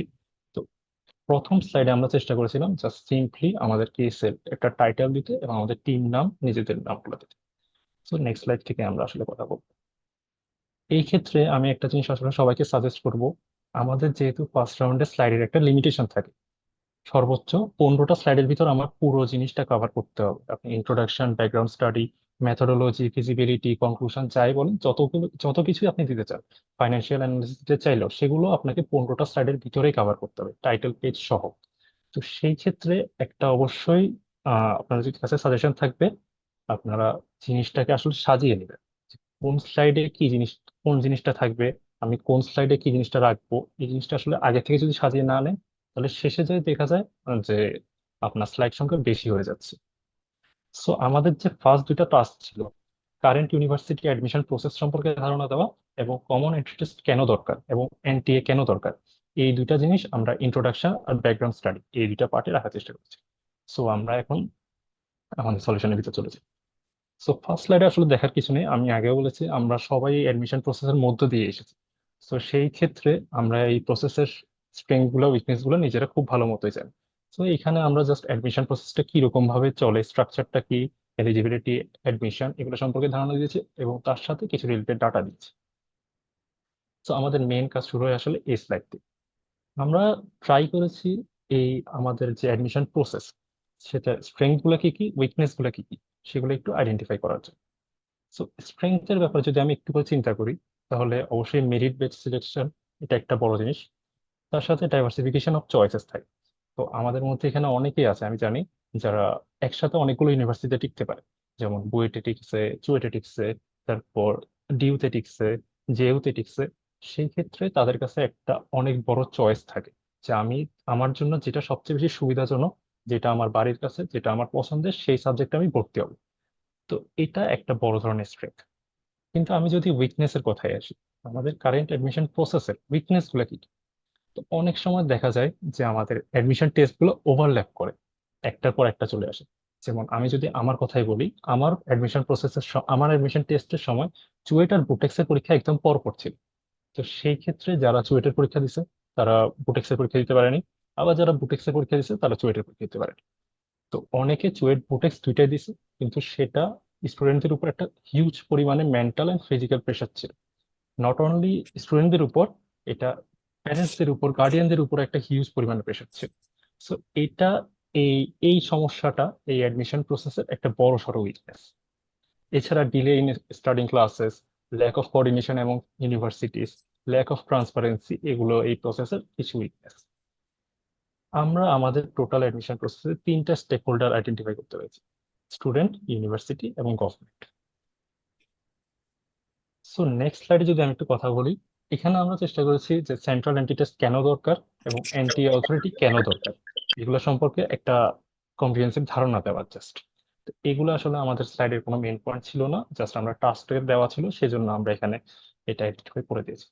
তো আমরা এখন আমাদের মেইন যে কাজ ছিল একটা ডিটেল প্ল্যান দেওয়া, সেখানে চলেছে। তো সেই ক্ষেত্রে আমি যখন একটা এনটি অথরিটি গঠন করব, পরীক্ষা নেওয়া না, তার কাজ থাকবে প্ল্যানিং থেকে শুরু করে ইমপ্লিমেন্টেশন বা অ্যাডমিশন প্রসেস পর্যন্ত পুরা জিনিসটা এনটিএ অথরিটির আন্ডারে থাকবে। এনটিএ অথরিটি পুরোটা রেগুলেট করবে, পুরোটা কন্ট্রোল করবে। তো সেই জন্য আমরা প্ল্যানিং থেকে ইমপ্লিমেন্টেশন পর্যন্ত পুরো স্টেপটাকে 5টা স্টেজে সাজাইছিলাম। সো স্টেপ 1 ছিল আমাদের planning and preparation stage, step 2 ছিল টেস্ট কোয়েশ্চেন ডেভেলপমেন্ট, স্টেপ 3 ছিল টেস্ট স্ট্রাকচার, স্টেপ 4 ছিল post test procedure, and step 5 ছিল result publication and admission process. তো এগুলা স্টেপগুলো সম্পর্কে আমি একটু ছোট ছোট করে করে ধারণা দেওয়ার চেষ্টা করব। তো first of all planning and preparatory stage. তো আমরা যদি একটু চিন্তা করি, আমার একটা যদি অ্যাডমিশন প্রসেস, এখন অ্যাডমিশন টেস্ট নিতে হয়, আমি একটা এনটিএ অথরিটি গঠন করতে হবে। তো আমার প্ল্যানিং স্টেজে কি কি থাকবে? অবশ্যই ফার্স্টে আমার এনটিএ গঠন করতে হবে, এরপর আমার টেস্ট ব্লুপ্রিন্ট গুলো রেডি করতে হবে, ইউনিভার্সিটির সাথে কোলাবোরেট করতে হবে, স্টুডেন্টকে জানাইতে হবে যে একটা নতুন অ্যাডমিশন প্রসেস আসতেছে, অ্যাডমিশন প্রোটোকল যেগুলো থাকে সেগুলো ডেভেলপ করতে হয়, সিকিউর সার্ভার ক্রিয়েট করতে হবে, এনটিএর যে ওয়েবসাইট থাকবে সেগুলো ক্রিয়েট করতে হবে, এরপর online registration system, payment gateway, এগুলো আমাকে সিকিউর করতে হবে। তো এগুলো ছিল আমাদের প্ল্যানিং স্টেজে। তো এখানে আমরা এর সাথে সাথে আমাদের পুরো প্রসেসটার একটা ওভারভিউ দেওয়ার চেষ্টা করছি। আমরা সম্পূর্ণ অ্যাডমিশন টেস্টটাকে 4টা ক্লাস্টারে ভাগ করছি। ক্লাস্টার 1-এ ছিল engineering university plus textile university, আর তার সাথে আর্কিটেকচারের পরীক্ষা। ক্লাস্টার 2-তে ছিল কমার্স বেসড যেসব পরীক্ষা হয় সেগুলো। ক্লাস্টার 3-তে ছিল আমার হিউম্যানিটিস পরীক্ষা এবং গ্রুপ চেঞ্জে স্টুডেন্টদের পরীক্ষাগুলো। আর ক্লাস্টার 4-এ ছিল সায়েন্সের যে অন্য অন্য একটা গ্রুপ আছে যেটা জিএসটি নামে পরিচিত, সায়েন্স অ্যান্ড টেকনোলজি, তারপর জেনারেল ইউনিভার্সিটি যেমন ডিইউসিউ, এসব পরীক্ষাগুলো। তো এই ক্ষেত্রে আমরা পুরো প্রসেসটাকে 3টা দিনে রাখার চেষ্টা করছি। ক্লাস্টার 1 আর ক্লাস্টার 2 ছিল একদিনে, ক্লাস্টার 3 ছিল সেকেন্ড দিনে, এবং ক্লাস্টার 4 ছিল আমাদের থার্ড দিন। সো এখানে আসলে আমাদের একটু চিন্তা করার ব্যাপার ছিল, যদি আমি ক্লাস্টার 1-এর সাথে ক্লাস্টার 4টা রাখতাম সেক্ষেত্রে আমার সমস্যাটা কি হতো? ইঞ্জিনিয়ারিং এর সাথে আমি যখনই জিএসটির এক্সাম গুলো রাখবো, তখন যে স্টুডেন্টটা ইঞ্জিনিয়ারিং পরীক্ষা দিতে যাবে সে কখনোই জিএসটি এক্সামটা দিতে পারবে না। অথবা আমি যদি ক্লাস্টার 1-এর সাথে ক্লাস্টার 3 রাখি, সেই ক্ষেত্রে কি সমস্যাটা হবে? যেটা যে ইঞ্জিনিয়ারিং পরীক্ষা দিবে, যেমন বুয়েট সিকিউরিটি পরীক্ষা দিবে, সে আর গ্রুপ চেঞ্জের সাবজেক্টে পরীক্ষা দিতে পারবে না। অনেকেই কিন্তু দেয়। তো সেই ক্ষেত্রে আমরা চেষ্টা করেছি যতটা সুবিধাজনক ভাবে সম্ভব এগুলোকে ভাগ করে নেওয়া। তো এটাকে আসলে 4টা দিনও রাখা যায়, বাট আমরা চেষ্টা করেছিলাম যতটা কম দিনে সম্ভব এটাকে রাখার। সো আমার প্ল্যানিং স্টেজের পরে সেকেন্ড স্টেজ যেটা থাকবে সেটা হচ্ছে কোয়েশ্চেন ডেভেলপমেন্ট অ্যান্ড টেস্টের বিশ্লেষণ। তো কোয়েশ্চেন ডেভেলপমেন্টের ক্ষেত্রে আমার অবশ্যই এটা এনটিএর আন্ডারে হবে। এনটিএ সবকিছু রেগুলেট করবে এবং এনটিএ তাদের টিচারদেরকে সিলেক্ট করে তারা কোশ্চেন গুলো মডারেট করে অ্যাপ্রুভাল নেবে। এছাড়াও যখন আমরা একটা টেস্ট নিব, অ্যাডমিশন টেস্ট নিব, সেই ক্ষেত্রে আমার সিকিউরিটির একটা বড় ব্যাপার থাকবে। আমরা অলরেডি জানি যে মেডিকেলের প্রশ্ন, তারপর এসএসসি এইচএসসি প্রশ্ন অনেকবার ফাঁস হয়েছে। তো সেই ফাঁসগুলো যেন আমার সেন্ট্রাল অ্যান্টি টেস্টে না হয়, সেই জন্য এনটিএ অথরিটি কি ব্যবস্থা নিচ্ছে? আমরা প্রপোজ করছিলাম যে আমরা এখানে ব্লকচেন টেকনোলজি ইউজ করব। ব্লকচেনের সাহায্যে একই সাথে আমরা সিকিউরিটিটা নিশ্চিত করতে পারতেছি, তার সাথে সাথে আমরা এই টেস্টটাকে আমরা স্মুথলি রান করতে পারতেছি। সো নেক্সট আমরা যেটা দেখাছিলাম সেটা হচ্ছে টেস্ট স্ট্রাকচারটা সম্পর্কে। ক্লাস্টার 1, ক্লাস্টার 2, ক্লাস্টার 3, ক্লাস্টার 4, আমাদের 4টা ক্লাস্টার ছিল। তো প্রত্যেকটা ক্লাস্টারে আমরা ইন ডিটেলস যতটা সম্ভব ডিটেলস পারা যায় আমরা পুরো ধারণা দিয়ে দেওয়ার চেষ্টা করছি। এবং আমাদের সায়েন্স ফ্যাকাল্টি যেটা ছিল ক্লাস্টার 1-এ, ইঞ্জিনিয়ারিং আর্কিটেকচার অ্যান্ড টেক্সটাইলের ক্ষেত্রে আমরা পার্টিসিপেটিং ইউনিভার্সিটিস, মার্ক ডিস্ট্রিবিউশন কিরকম হবে, অ্যাডমিশন ক্রাইটেরিয়া কিরকম হবে, এক্সাম সেন্টার কিরকম হবে, সবকিছু নিয়ে একটা ডিটেল ধারণা দেওয়ার চেষ্টা করেছিলাম। কমার্সের ক্ষেত্রেও সেম, ক্লাস্টার 2 এর ক্ষেত্রেও সেম, ক্লাস্টার 3 এর ক্ষেত্রেও সেম, আর ক্লাস্টার 4 এর ক্ষেত্রেও সেম। সবগুলোতে আমাদের মেইন টার্গেট ছিল আমরা যেন একদম ইন ডিটেলস যতটা সম্ভব ওদেরকে ধারণাটা দিয়ে দিতে পারি জাজদেরকে। সো আমার পরীক্ষা তো হয়ে গেল। পরীক্ষা হওয়ার পর এখন কি থাকে? অবশ্যই আমার কিছু পোস্ট টেস্ট প্রসিডিওর থাকবে, যেমন কালেক্ট করা, সর্ট করা, অ্যানালাইজ করা, ইভালুয়েট করা, রিচেক করা, এগুলো সবকিছু এনটি অথরিটির আন্ডারে হবে। এগুলো আমরা পয়েন্ট আকারে আকারে দেখাচ্ছি। তো আমরা শুধুমাত্র যে পরীক্ষাটা নিয়ে ছেড়ে দিব এটা না, আমরা স্টুডেন্টের রেজাল্ট পাবলিশের ক্ষেত্রে প্লাস অ্যাডমিশন প্রসেসের ক্ষেত্রেও এনটিএ কে ইনভলভ করছিলাম। উইথিন 2 উইকস এনটিএ তার রেজাল্টটা পাবলিশ করে দিবে তাদের ওয়েবসাইটে। আর অ্যাডমিশন প্রসেসের ক্ষেত্রে স্টুডেন্টরা তাদের এনটিএ যে ওয়েবসাইট থাকবে সেখান থেকেই তাদের পছন্দ মতো ইউনিভার্সিটি চুজ করে নিতে পারবে এবং ইউনিভার্সিটির সাথে এনটি অথরিটি পরবর্তী যোগাযোগ করে নেবে। So, এটাই ছিল আমাদের মেথোডোলজি, যে আমরা কিভাবে একটা ইউনিফাইড ইউনিভার্সিটি অ্যাডমিশন টেস্টের দিকে অ্যাপ্রোচ করছিলাম। সো আমাদের যে টাস্ক ফোর্স ছিল, শুধুমাত্র একটা ডিটেল প্ল্যান দিলে হবে না, ডিটেল প্ল্যানটা কি কি চ্যালেঞ্জ থাকতে পারে আর ওই চ্যালেঞ্জগুলোকে আমরা কিভাবে ডিল করতেছি সেটাও আমাদের দেখানো দরকার ছিল। তো চ্যালেঞ্জগুলো ডিল করার ক্ষেত্রে আমরা যে চ্যালেঞ্জগুলো খুঁজে পেয়েছিলাম সেগুলো হচ্ছে, আমরা ডে ওয়ানে দেখেছিলাম ক্লাস্টার ওয়ান আর ক্লাস্টার টু এর পরীক্ষা আমরা একসাথে নিচ্ছি। তো এটা আসলে চিন্তা করতে পারতেছেন আপনারা নিজেরাই, যে engineering university plus textile plus commerce কি পরিমাণ হিউজ একটা স্টুডেন্ট সংখ্যা হবে। এতগুলো স্টুডেন্টকে সামলানো কিন্তু চারটিখানি কথা না। তো সেই ক্ষেত্রে আমরা যেটা প্রপোজ করছিলাম সেটা হচ্ছে, টেস্ট গুলো আমরা হলিডেতে রাখবো, অথবা যেদিন টেস্ট হবে সেদিন আমরা পাবলিক হলিডে ঘোষণা করবো। সেকেন্ড যে চ্যালেঞ্জটা আমরা মানে ফেস করছিলাম সেটা হচ্ছে স্টুডেন্টদের জন্য একটা অপটিমাম এনভায়রনমেন্ট সৃষ্টি করা। তো সেই ক্ষেত্রে আমরা প্রপোজ করছিলাম স্টুডেন্টরা যেখানে সুবিধা হয়, যেটা আমরা এখন সিকিউর ডিউর ক্ষেত্রে দেখি, ওরা ওদের পছন্দ মতো সেন্টার চুজ করে নেয় আর ওখানে পড়ে। এই সিস্টেমটা আমরা সেন্ট্রাল এন্ট্রি টেস্টের ক্ষেত্রেও রাখবো। তারা তাদের পছন্দ মতো যে যে কোনো একটা সেন্টার চুজ করে নেবে তাদের বাড়ির পাশে। সেক্ষেত্রে তাদের উপর যে ফিজিক্যাল এন্ড মেন্টাল প্রেশার সেটাও কমবে। এছাড়াও আমাদের যে নিউয়ার টেকনোলজি থাকবে, যেমন ব্লক চেন, এগুলাকে ইমপ্লিমেন্ট করার জন্য আমার অবশ্যই কিছু ট্রেনিং দরকার, কিছু ট্রেন পার্সন দরকার। সেগুলোর জন্য এনটিএ ট্রেনিং সেশন আয়োজন করবে। এছাড়াও নেসেসারি ফ্যাসিলিটিস এবং প্রপার মেনটেন্যান্সের দায়িত্ব থাকবে এনটিএ এর ক্ষেত্রে। লাস্ট যে পয়েন্টটা একটু গুরুতর সেটা হচ্ছে, আমরা একদম নতুন একটা সিস্টেম এখানে ইমপ্লিমেন্ট করতেছি, একেবারেই নতুন। মানে এত বছর ধরে একটা অ্যাডমিশন প্রসেস চলে আসতেছে, আমরা সবাই অ্যাডমিশন প্রসেসটা মধ্য দিয়ে আসছি। তো সেই ক্ষেত্রে একদম নতুন একটা প্রসেসে যখন আমি চলে যাব, তখন এই ধারণাটা, মানে পরীক্ষাটা কিভাবে হবে, কেমনে আমি পরীক্ষা দিব, এই জিনিসগুলো স্টুডেন্টদের ক্ষেত্রে একটু মানে হেজি থাকে, অস্পষ্ট থাকে জিনিসটা। তো সেটা দূর করার জন্য আমরা সিদ্ধান্ত নিয়েছিলাম যে আমরা এক্সামের আগে দিয়ে মক টেস্ট পেপার পাবলিশ করতে পারি, অথবা আমরা যে টিভি থাকে, রেডিও, টিভি, এগুলোতে আমরা এই এন্ট্রি টেস্ট বা অ্যাডমিশন প্রসেস সম্পর্কে সবাইকে ধারণা দিতে পারি। সো এটাই ছিল আমাদের, কিভাবে আমরা চ্যালেঞ্জগুলোকে আইডেন্টিফাই করছিলাম এবং কিভাবে আমরা চ্যালেঞ্জগুলো ফেস করছিলাম সেটা।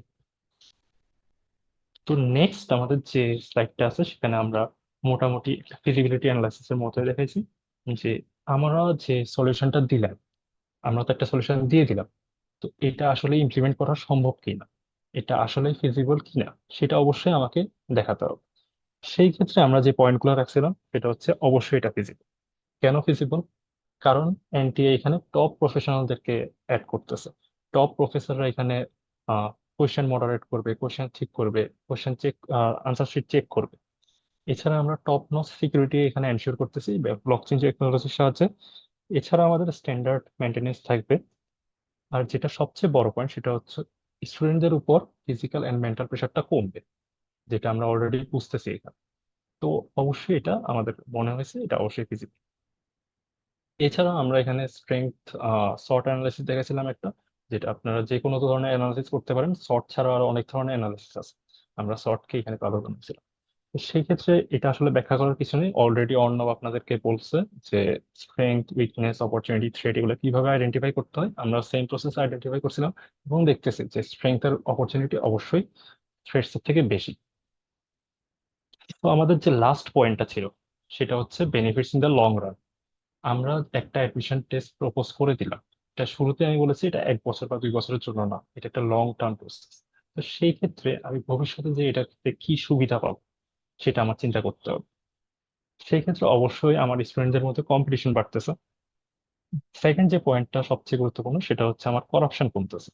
আমরা অলরেডি জানি যে এই পুরো প্রসেসটা হবে এনটি এর আন্ডার। সো এনটি যখন পুরো জিনিসটা দেখবে তখন একটা ট্রান্সপারেন্সি থাকবে পুরো। তো ওরা আসলে জিনিসটা এনশিওর করবে যে কোনো ধরনের করাপশন যেন না হয়। এছাড়া আমরা এই প্রসেসের মাধ্যমে অটোমেশন এনকারেজ করতেছি। এই যুগে এসে আসলে ম্যানুয়ালি কোনো কিছু করা অনেকটাই কঠিন, অনেকটাই টাফ। তো সেই ক্ষেত্রে অটোমেশন এনকারেজ করা একটা বিগ ডিল। এছাড়াও এটা ছিল আমাদের মোটামুটি স্লাইড। এছাড়া আমরা দুইটা অল্টারনেটিভ প্রপোজ করেছিলাম, যে আমাদের সলিউশনটা যদি কোনো কারণে ইমপ্লিমেন্ট করা না যায় অথবা কোনো কারণে ফেল করে, তো সেই ক্ষেত্রে আমরা কোন অ্যাপ্রোচে যাব। তো আমরা দুইটা অল্টারনেট সলিউশনে এখানে দিয়েছিলাম। সেটা একটা ছিল বর্তমান যে অ্যাডমিশন প্রসেসটা আছে সেটাতে স্টিক করা, সেটা দিয়েই চলতে থাকে। স্টুডেন্টরা যত মেন্টাল প্রেশার যাচ্ছে যাক, ফিজিক্যাল প্রেশার যাচ্ছে যাক। তো এটা ছিল আমাদের ফার্স্ট। আর সেকেন্ডটা ছিল অনলাইন অ্যাডমিশন টেস্ট, যেটা আসলে আমরা সবাই জানি এই বাংলাদেশে এটা সম্ভব না। সো আমরা যদি আমাদের তিনটা অল্টারনেটিভের মধ্যে একটু তুলনা করি, তাহলে আমার মতে বা সবার মতে, আমি মনে করি সবার মতেই ফার্স্ট যে আমরা যে সলিউশনটা দিছিলাম সেটা হচ্ছে সবচেয়ে বেস্ট। সো এরপর এটাই ছিল আমাদের সলিউশন ফার্স্ট রাউন্ডে। অনেক ধন্যবাদ উদয়কে। আমরা এবার আবার আপনাদের থেকে কিছু কোয়েশ্চেন্স কালেক্ট করব। আমাদের একজন পার্টিসিপেন্ট হ্যান্ড রেজ করেছিলেন, আপনি আপনার মাইক অন করে প্রশ্ন করতে পারবেন। সাজেদা ইসফাত রহমান।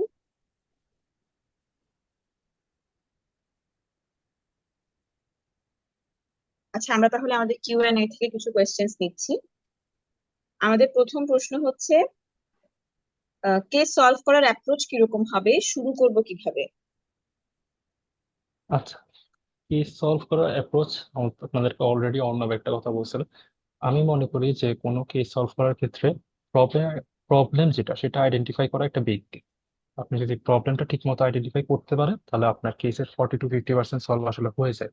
বাট নেক্সট যে সলভগুলো আপনারা দিবেন সেটা ওই প্রবলেমের উপর বেস করে থাকে। প্রবলেমটা ঠিক মতো আইডেন্টিফাই করাটা হচ্ছে একটা কেসের মেইন জিনিস। তো সলিউশন দেওয়ার পরে সেই প্রবলেমটা তো আইডেন্টিফাই করলে, করার পর একটা সলিউশন দিবেন আপনারা। তো সেই ক্ষেত্রে ওই সলিউশনটাকে অবশ্যই ব্যাকআপ দিতে হবে, যেটাকে আপনারা ফিজিবিলিটি অ্যানালাইসিস অথবা ফাইন্যান্সিয়াল অ্যানালাইসিস যেটাই বলেন। তো এইভাবে আসলে একটা কেসকে অ্যাপ্রোচ করা যায়। আচ্ছা, আমাদের একটা প্রশ্ন বারবার আসছে, সেটা হচ্ছে এত বিজি স্কেডিউলে কেস সলভিং এর জন্য কিভাবে টাইম বের করব? আচ্ছা, বিজি বিজি শিডিউল আসলে হয়তো পরীক্ষা থাকতে পারে কারো, এটা আসলে হয়তো অনেকের পরীক্ষা আছে এই সময়। তো আমি যেটা বলবো, এত বেশি সময় আসলে লাগে না। আমরা যদি FTC 3.0 আমাদের কথাই বলি, আমরা মোটামুটি এই পুরো জিনিসটা ঠিক করেছিলাম 4 থেকে 5 দিনের মধ্যে। তো সেই ক্ষেত্রে আপনি টিমমেট চুজ করে ফেলেন, আপনার বন্ধু বান্ধব সহ একসাথে বসে যান, 4 থেকে 5 দিনের মধ্যে আপনি সলভ করে ফেলতে পারবেন। এমন কঠিন কিছু না। তো জিনিসটা যদি আপনারা একবার শুরু করে দেন তাহলে দেখবেন যে আহ কোনো কিছু আসলে তেমন কঠিন হয় না। আমাদের নেক্সট কোয়েশ্চেন হচ্ছে, can anyone exceed the maximum slide limit in case of broad explanation? No, for the first round they can not. আমাদের ফার্স্ট রাউন্ডের জন্য স্লাইডের লিমিটেশন হচ্ছে সর্বোচ্চ 15টা, কিন্তু ফাইনালে যখন যাবে সেখানে আমাদের স্লাইড লাগবে ফাইনাল প্রেজেন্টেশনের জন্য, সেখানে কোনো স্লাইডের লিমিটেশন নাই। সো ফার্স্ট রাউন্ডের জন্য আপনি যতই অ্যানালাইসিস করেন, যত কিছু, যতই ব্রড এক্সপ্লেনেশন করেন, আপনাকে 15টা স্লাইডের ভিতরেই রাখতে হবে জিনিসটা। Can we show any information or example outside of the case? I suggest you should stick to the case. আমরা এটাই করছিলাম যে আমাদের যে কেস ফাইলটা দিছিল সেটাই আমরা স্টিক করছিলাম, যে ওটাই ওই টাস্কগুলোই আমরা সলভ করার চেষ্টা করছি। তো আপনি যদি করতে চান অবশ্যই you are more than welcome, but আমাদের সাজেশন থাকবে যে আপনারা কেস ফাইলটাকে দেখেন, কেস ফাইলটার প্রবলেমগুলো আইডেন্টিফাই করেন এবং সলিউশনটা করার চেষ্টা করেন। প্রবলেম সলভিং এ অনেক অল্টারনেটিভস থাকতে পারে, সবগুলো অল্টারনেটিভস কি বর্ণনা করতে হবে?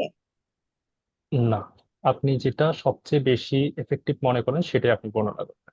যেমন আমাদের ক্ষেত্রে যদি দেখেন, আমরা তিনটা অল্টারনেটিভ এখানে বলেছি, একটাকে যেটাকে আমরা সবচেয়ে এফেক্টিভ মনে করতাম সেটাই আমরা বর্ণনা করছি। সেই ক্ষেত্রে আপনাকে বুঝতে হবে কিভাবে কোন কোন অল্টারনেটিভটা সবচেয়ে বেশি effective। আচ্ছা, আমাদের লাস্ট যে কোয়েশ্চেনটা আমরা নিচ্ছি সেটা হচ্ছে, কত পার্সেন্ট প্লেজারিজম অ্যালাউড? প্লেজারিজম আসলে ফার্স্ট রাউন্ড আমাদের FTC ক্ষেত্রে মনে হয় না চেক করা হবে সেভাবে।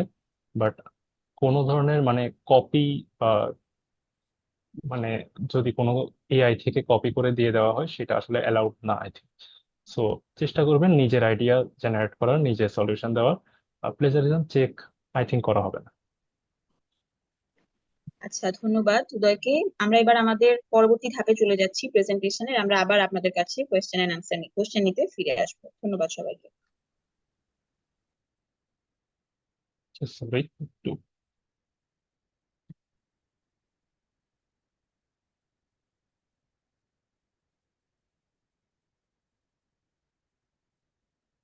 আচ্ছা, সো আমাদের এফটিসির ফার্স্ট রাউন্ড নিয়ে তো কথাবার্তা শেষ।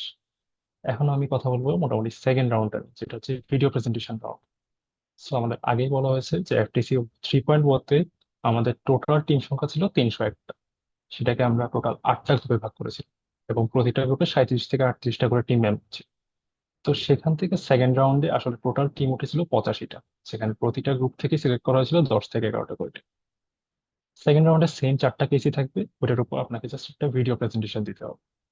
তো সেকেন্ড রাউন্ডের রুলস গুলো যদি আমি একটু বলি, আপনাকে একটা 4 মিনিটের ভিডিও প্রেজেন্টেশন দিতে হবে, যেটা MP4 ফরম্যাটে হবে। এটা আপনি সোলো দিতে পারেন অথবা সবাই মিলে, টিমমেটরা সবাই মিলে দিতে পারেন। সো সেকেন্ড রাউন্ডে বা ভিডিও প্রেজেন্টেশন রাউন্ডে আমাদের থেকে কিছু সাজেশন থাকবে আপনার। First of all, keep it simple. আপনি যতটা সিম্পল রাখতে পারেন ততটা ভালো। এটা কোনো ওভিসি রাউন্ড না। এটা অনেকেই হয়তো একটু সন্দেহ থাকতে পারে যে এটা কোনো ওভিসি নাকি। এটা কোনো ওভিসি না, অনলাইন ভিডিও কমার্শিয়াল না।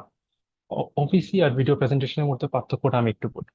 ভিডিও প্রেজেন্টেশনে আপনি যে প্রেজেন্টেশনটা রেডি করবেন ফার্স্ট রাউন্ডে, যে স্লাইডটা রেডি করবেন, সেটাকেই জাস্ট প্রেজেন্ট করবেন।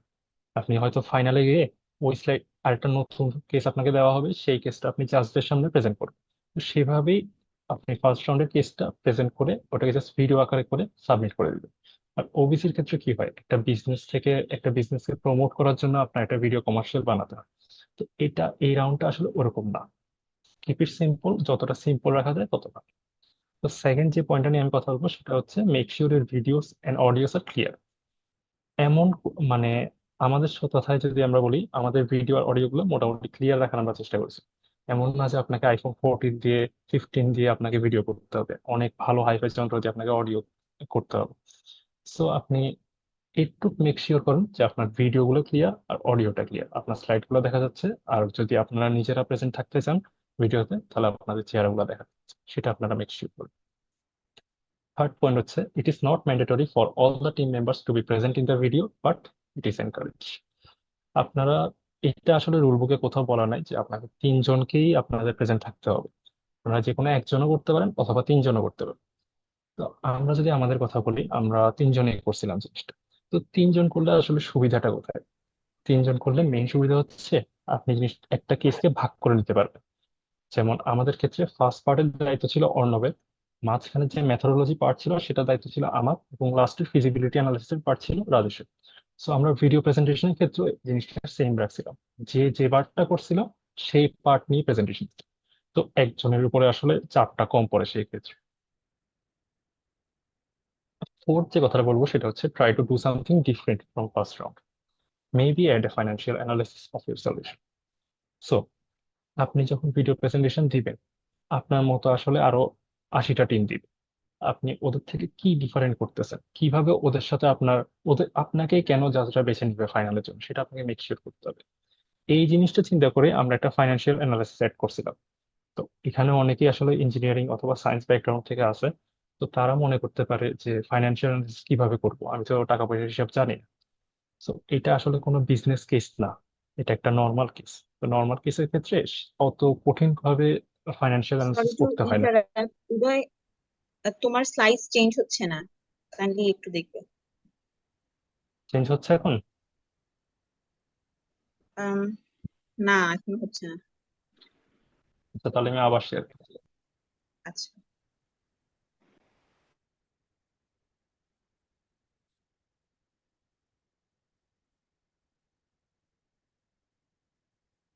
হ্যাঁ এখন ঠিক আছে। আচ্ছা, তাহলে আমি ফোর্থ পয়েন্ট নিয়ে কথা বলতেছিলাম। সেটা হচ্ছে, আপনাদের সলিউশনে একটা ফাইন্যান্সিয়াল অ্যানালিসিস আপনারা অ্যাড করতে পারেন। এটা আপনাকে অন্য সবার থেকে একটু আলাদা করবেই। তো সেই ক্ষেত্রে যেটা বলতেছিলাম সেটা হচ্ছে, সায়েন্স ব্যাকগ্রাউন্ড বা ইঞ্জিনিয়ারিং ব্যাকগ্রাউন্ডের স্টুডেন্টদের ক্ষেত্রে এই জিনিসটা আসলে সমস্যা হয়, যে আমি কিভাবে একটা ফাইন্যান্সিয়াল অ্যানালিসিস করব। এটা যে আপনাকে অনেক জটিল কিছু করতে হবে। জাস্ট সিম্পলি আপনার প্রফিটটা কোথায় আর খরচটা কোথায় সেটা আইডেন্টিফাই করতে। আমরা যদি আমাদের কেসটার কথা বলি, তাহলে আমাদের কেসে মেইন ইনকামের জায়গাটা কোথায়? ইনকামের জায়গাটা হচ্ছে স্টুডেন্টদের রেজিস্ট্রেশন করবে, সেখান থেকে টাকা পাবো আমরা। সেটা ছিল আমাদের ইনকাম। আর খরচটা কোথায়? খরচ কিন্তু অনেক। যেমন আমার ওয়েবসাইট ক্রিয়েট করতে হবে, ব্লকচেইন টেকনোলজি ইমপ্লিমেন্ট করতে হবে, এর সাথে করতে হবে, স্টুডেন্টদের জন্য কমিউনিকেশন প্ল্যান দিতে হবে, সেই ক্ষেত্রে অনেক খরচ আছে। তো আপনারা যেটা করতে পারেন, আপনাদের সলিউশনে যে খরচগুলো থাকবে আইডেন্টিফাই করেন, যে ইনকাম থাকবে সেগুলো আইডেন্টিফাই করেন। তো সেই ক্ষেত্রে আপনারা দেখেন যে প্রফিটটা কোথায় আসতেছে, তো চেষ্টা করবেন একটা প্রফিট রাখার। লাস্ট ফিফথ এন্ড সিক্স যে পয়েন্ট আমি কথা বলি, make sure your submit your files before deadline. তো চেষ্টা করবেন ডেডলাইনের আগে আপনার ভিডিও প্রেজেন্টেশন, ভিডিও ফাইলগুলা একটা ড্রাইভ লিঙ্কে করে সাবমিট করে দেওয়ার জন্য। আর যত ফাইল আছে, যেমন ভিডিও প্রেজেন্টেশনের সাথে মোস্ট প্রবাবলি আপনার স্লাইডটাও দিতে হয়, তো সেই ক্ষেত্রে স্লাইড গুলা আর যেসব ফাইল আপনার লাগবে দরকার, আপনি মনে করেন যে যারা এটা দেখে সুবিধা পাবে, সেই ক্ষেত্রে আপনি সবগুলো ফাইল ফাইল নিয়ে আহ, ওই ড্রাইভ লিঙ্কে আপলোড করে দিতে পারেন।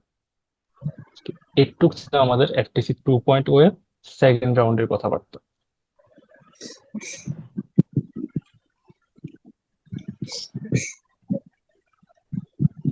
আচ্ছা, সো আমি যদি এখন ফাইনাল রাউন্ডের কথাবার্তা বলি, তাহলে আমাদের ফাইনাল রাউন্ড, সেকেন্ড রাউন্ডে আগে বলেছিলাম 85টা টিম ছিল, 301 থেকে 85, আর 85 থেকে এখন হয়েছিল 16টা টিম, টপ 16 টিম। আর টপ 16-এর মধ্যে আমরা একটা টিম ছিল। তো সেই ক্ষেত্রে আমাদের ফাইনাল রাউন্ডের কেসটা কিরকম ছিল? ফাইনাল রাউন্ডে আমাদেরকে একদম নতুন একটা কেস দেওয়া হয়েছিল। সেই কেসটা ছিল আমাদের আমরা গভর্নমেন্ট অফ বাংলাদেশের আন্ডারে একটা কনসালটেন্সি গ্রুপ হিসেবে কাজ করব, যাদের মেইন কাজ হচ্ছে ফসিল ফুয়েলের রিপ্লেসমেন্ট হিসেবে হাইড্রোজেন ফুয়েল আর ইভি কে বাংলাদেশের মার্কেটে ইমপ্লিমেন্ট করা বা ছাড়া। তো এটাই ছিল আমাদের ফাইনাল রাউন্ডের কেস। তো ফাইনাল রাউন্ডের কেসের ক্ষেত্রে আমি যদি টাস্ক গুলো নিয়ে একটু ছোটখাটো কথা বলি, তাহলে আমাদের এখানে মোট 3টা টাস্ক দেওয়া হয়েছিল।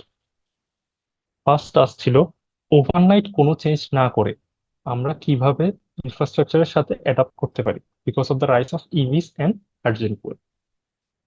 সেকেন্ড যে টাস্ক ছিল সেটা ছিল আমরা যখন ইভি কে বাংলাদেশের রাস্তায় নামাবো, ইলেকট্রিক ভেহিকেল, কার, ট্রাক, বাস, যে কোনো কিছু, তখন ইলেকট্রিসিটির ডিমান্ডটা অনেক বেড়ে যাবে।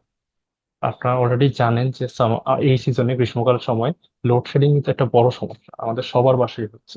তো এটার আসলে মেইন কারণটা কি? মেইন কারণ অনেক কিছুই আছে, তার মধ্যে একটা বড় কারণ হলো আমাদের যে ইলেকট্রিক টেম্পো গুলো চলে, ইলেকট্রিক রিক্সা গুলো চলে, সেগুলো কিন্তু একটা হিউজ লেভেলের ইলেকট্রিসিটি কনজিউম করে ফেলে। তো আমি যদি এখন বাংলাদেশের বাজারে ইলেকট্রিক ভেহিকেল গুলো নিয়ে আসি, কার নিয়ে আসি, ট্রাক নিয়ে আসি, বাস নিয়ে আসি, সেই ক্ষেত্রে ইলেকট্রিসিটির ডিমান্ডটা আরো অনেক বেড়ে যাবে। এই যে ডিমান্ডটা, এক্সট্রা ডিমান্ডটা, এটা আমি কভার করব কিভাবে, ম্যানেজ করবো কিভাবে, এটা ছিল আমার সেকেন্ড টাস্ক।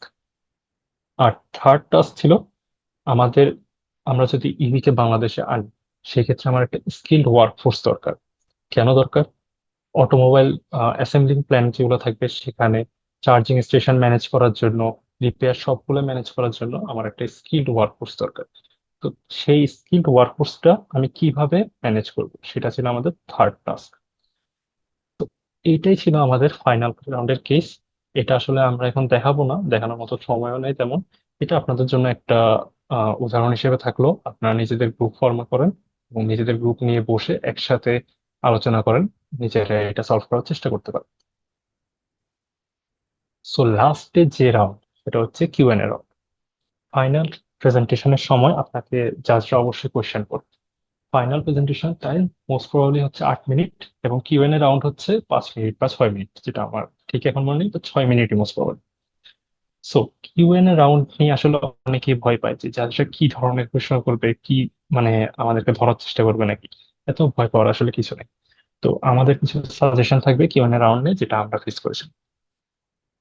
ফার্স্ট সাজেশন হবে, নিজের যে সলিউশন সেটা নিয়ে ক্লিয়ার ধারণা রাখুন। আপনি যখন সলিউশনটা ফাইনালি প্রেজেন্ট করতেছেন, তখন জাজরা কিন্তু আপনার সলিউশন জানে না, ওনারা ফার্স্ট বার জিনিসটা দেখতেছে। তো সেই ক্ষেত্রে ওনাদের মাথায় ঢুকাই দেওয়াটা হচ্ছে আপনাদের দায়িত্ব। আপনারা কি বলতে যাচ্ছেন, কিভাবে বলতে যাচ্ছেন, পুরো জিনিসটা যেন ওনাদের মাথায় থাকে। তো সেই জন্য আপনাদের চেষ্টা হবে যে যত সংক্ষেপে সম্ভব এবং যত ক্লিয়ারলি সম্ভব পুরো সলিউশনটা জাজদের মাথায় ঢুকাই দেওয়া। তো জাজরা কিন্তু এক্ষেত্রে প্রশ্ন করবে, যদি বুঝতে না পারে অবশ্যই প্রশ্ন করবে, মানে যে কোনো জায়গায় ধরতে পারে। তো সেই ক্ষেত্রে আপনারা যেন ক্লিয়ারলি এবং সংক্ষিপ্ত ভাবে, টাইম কিন্তু খুব কম, তো সংক্ষিপ্ত ভাবে যতটুকু সম্ভব আপনার সলিউশনটাকে ব্যাখ্যা করার চেষ্টা করবেন। সেকেন্ড যে পয়েন্টটা থাকবে সেটা হচ্ছে জাজদের সাথে এঙ্গেজ করা ট্রাই করুন। এমন না যে জাজরা কোয়েশ্চেন করে যাচ্ছে আপনারা এখানে দাঁড়ায় আছেন, এটা করলে আসলে ভালো দেখায় না। চেষ্টা করবেন জাজদের কোয়েশ্চেন গুলো ঠিক মতো আনসার দেওয়া এবং সঠিকভাবে আনসার দেওয়া এবং সংক্ষিপ্তভাবে আনসার দেওয়া। Try to predict the questions and keep your answers ready. আপনারা যখন একটা গ্রুপ সিলেক্ট করে ফেলবেন, ধরেন আপনি ফাইনালে চলে গেছেন ভিডিও প্রেজেন্টেশন রাউন্ডের পরে, তো সেই ক্ষেত্রে আপনাকে কেসটা অবশ্যই দিয়ে দিবে। তো কেসটা দেওয়ার পর আপনি সলভও করে ফেললেন। সলভ করার পর আপনি কি করবেন? আপনি আপনার গ্রুপকে নিয়ে বসেন, টিম মেম্বারদের নিয়ে বসেন।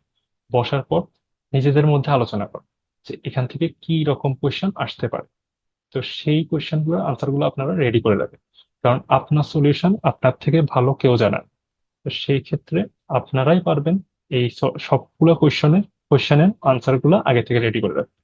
জাজরা কিন্তু আপনার সলিউশনের বাইরে থেকে কোনো কোয়েশ্চেন করবেন না। আপনি যা ওখানে বলবেন তার থেকেই কোয়েশ্চেন করবেন। সো আপনি যতটা পারেন আনসার গুলো রেডি করবেন। Five fifth sorry fourth point, টিমমেটদের মধ্যে কোঅর্ডিনেশন রাখবেন। এমন যেন না হয় যে স্টেজে দাঁড়ায় একজন কথা বলতেছে আর একজন মাইক নিয়ে টানাটানি করতেছে। এটা কিন্তু খুবই বাজে দেখা, যেটা আমাদের সময় হয়েছিল। আমরা করিনি, অন্য অনেক টিম করছে। তো যেটা আসলে খুবই বাজে দেখা, আর জাজের ক্ষেত্রে এটা একটা নেগেটিভ ইম্প্যাক্ট ফেলে। তো চেষ্টা করবেন একজন, যে কোনো একজন আনসার দেওয়ার, যে জিনিসটা সম্পর্কে সবচেয়ে ভালো জানে সে আনসার দেওয়ার। আর তার আনসার হয়ে যাওয়ার পরে যদি আপনি মনে করেন যে আপনি তার থেকে বেটার আনসার দিতে পারবেন, তো সেই ক্ষেত্রে আপনি তার থেকে মাইকটা নিয়ে নিজে কথা বলতে পারেন। ফিফথ পয়েন্ট হচ্ছে নো ইউর নাম্বারস। আপনার আচ্ছা, এটা আসলে আমার পার্সোনাল এক্সপিরিয়েন্স থেকে আমি অ্যাড করছি। আমাদের যে ফাইনাল রাউন্ডের স্লাইডটা ছিল সেখানে আসলে হিউজ পরিমাণে কিছু নাম্বার ছিল, ডাটা ছিল। তো আমাদেরকে কোশ্চেন আনসার সেশনে অবশ্যই জিজ্ঞেস করছে যে এই ডাটাগুলো আপনারা কোত্থেকে পাইছেন। তো আমরা তখন দেখাই দিছি যে আমরা সবগুলো সোর্স দেখাই দিছিলাম। প্রত্যেকটা ডাটার নিচে সোর্স ছিল যে আমরা এখান থেকে পাইছি, ওখান থেকে পাইছি। সম্পূর্ণ জিনিসটা আমরা ব্যাখ্যা করে দেওয়ার চেষ্টা করছি। কিন্তু পুরো জিনিসটা মানে তখন আমাদের স্লাইড গুলো চেঞ্জ করে করে দেখতে হয়েছে যে এই স্লাইডে এটা ছিল, ওই স্লাইডে ওইটা ছিল। চেষ্টা করবেন যে যে ডাটাগুলো দিবেন সেগুলো মাথায় রাখার, যেন যারা জিজ্ঞেস করলে টাইমটা লস না হয়। সিক্স পয়েন্টটা আমি মনে করি এই ক্ষেত্রে সবচেয়ে ইম্পর্টেন্ট, কারণ হচ্ছে কিউএনএ সেশন আপনার জন্য আরেকটা চান্স। আপনার ফাইনাল প্রেজেন্টেশনের মূল লক্ষ্যই হবে যে আপনি যত সংক্ষিপ্তভাবে সম্ভব, যত সুন্দরভাবে সম্ভব যাদেরকে আপনার সলিউশনটা বোঝানো, এবং কেন আপনার সলিউশনটাই বেস্ট, অন্যদের থেকে সবচেয়ে ভালো, সেটা আপনি জাজদেরকে বোঝানোর ট্রাই করবেন। অনেক সময় বিভিন্ন সমস্যার কারণে ফাইনাল প্রেজেন্টেশনটা ভালো হয় না, 8 মিনিটের প্রেজেন্টেশন ভালো নাই হইতে পারে। তো সেই ক্ষেত্রে কিউএনএ সেশন হচ্ছে আপনার জন্য আরেকটা চান্স। সেই ক্ষেত্রে আপনাদের চেষ্টা থাকবে আপনার সলিউশনটা একদম সংক্ষেপ করে জাস্টের মাথায় ঢুকে দাও। জাস্টরা যে কোশ্চেন গুলো করবে সেগুলোর আনসারের মাধ্যমে আপনি চেষ্টা করবেন আপনার আপনার যে ল্যাকিংস গুলো ছিল ফাইনাল প্রেজেন্টেশন সেগুলো কাটিয়ে ওঠা। আর সেভেন যে পয়েন্ট সেটা হচ্ছে ডোন্ট প্যানিক। প্যানিক করার কিছু নেই, জাজরা সবাই অনেক ফ্রেন্ডলি। আপনি আনসার করতে না পারলেও কেউ কিছু বলবে না। তো চেষ্টা করবেন সবকিছু আনসার করা। সো এটাই ছিল আসলে আমাদের এফটিসি 3টা রাউন্ড সম্পর্কে ধারণা, এবং 3টা রাউন্ডে কিভাবে কি হয়, আমরা কি কি ফেস করছি, একটা কেস দেখালাম আমাদের।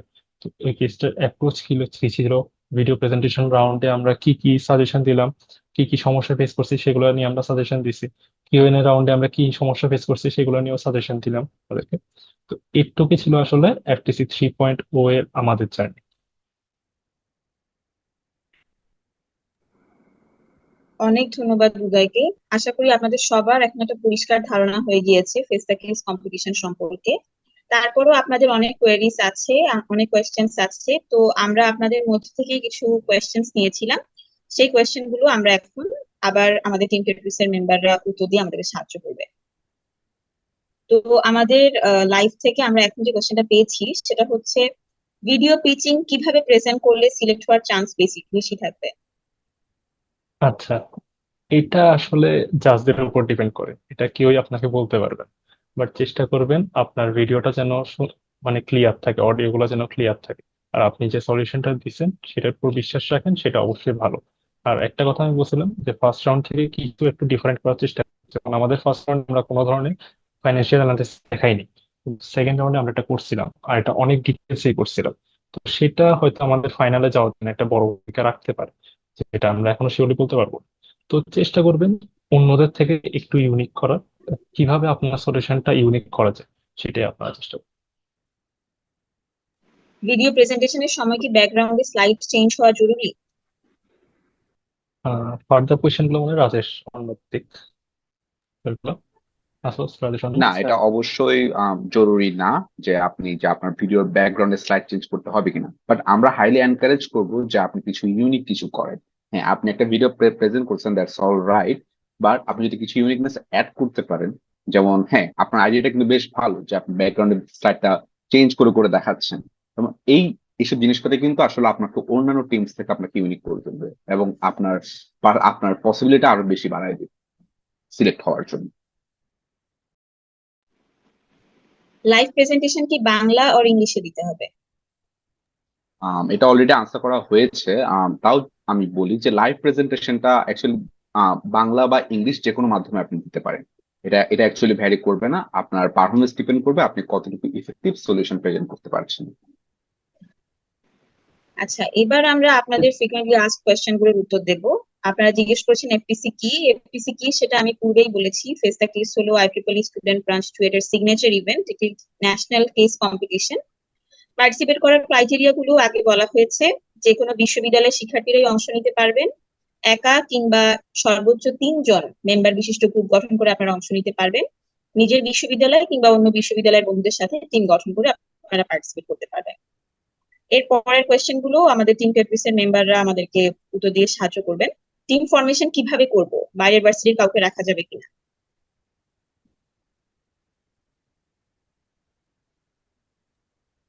হ্যালো?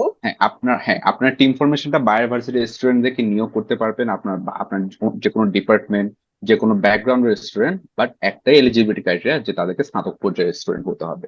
এবং এটা মেনটেন করতে পারলে আপনার যে কোনো ভার্সিটির যে কোনো ডিপার্টমেন্টের স্টুডেন্টদেরকে নিয়ে টিম গঠন করতে পারবেন। এফটিসি কি শুধুমাত্র সায়েন্সের স্টুডেন্টের জন্যই? আনসার হচ্ছে না এবং অবশ্যই না। একটা জিনিস শুধুমাত্র সায়েন্স স্টুডেন্টের জন্য না, আপনি যদি কমার্সের স্টুডেন্ট হয়ে থাকেন বা আর্টস স্টুডেন্ট বা যে কোনো ডিসিপ্লিন স্টুডেন্ট হয়ে থাকলেও আপনি এফটিসিতে পার্টিসিপেট করতে পারবেন। কি ধরনের কেস প্রবলেম থাকবে আর নতুন হিসেবে কিভাবে প্রস্তুতি নেওয়া যাবে?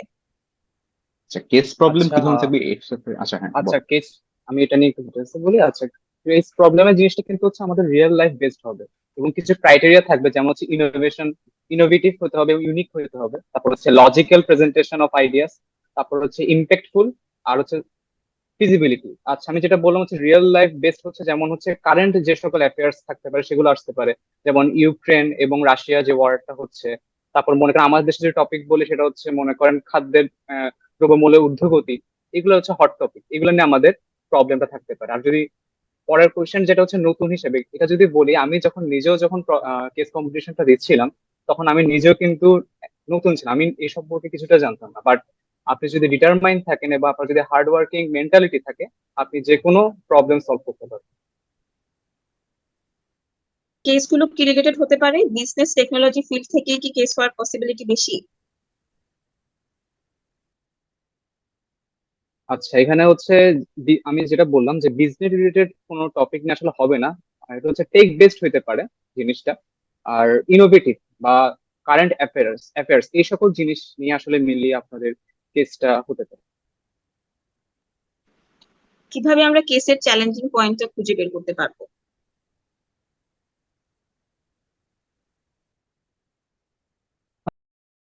আমি একটু ছোটখাটো ধারণা দেওয়ার চেষ্টা করি।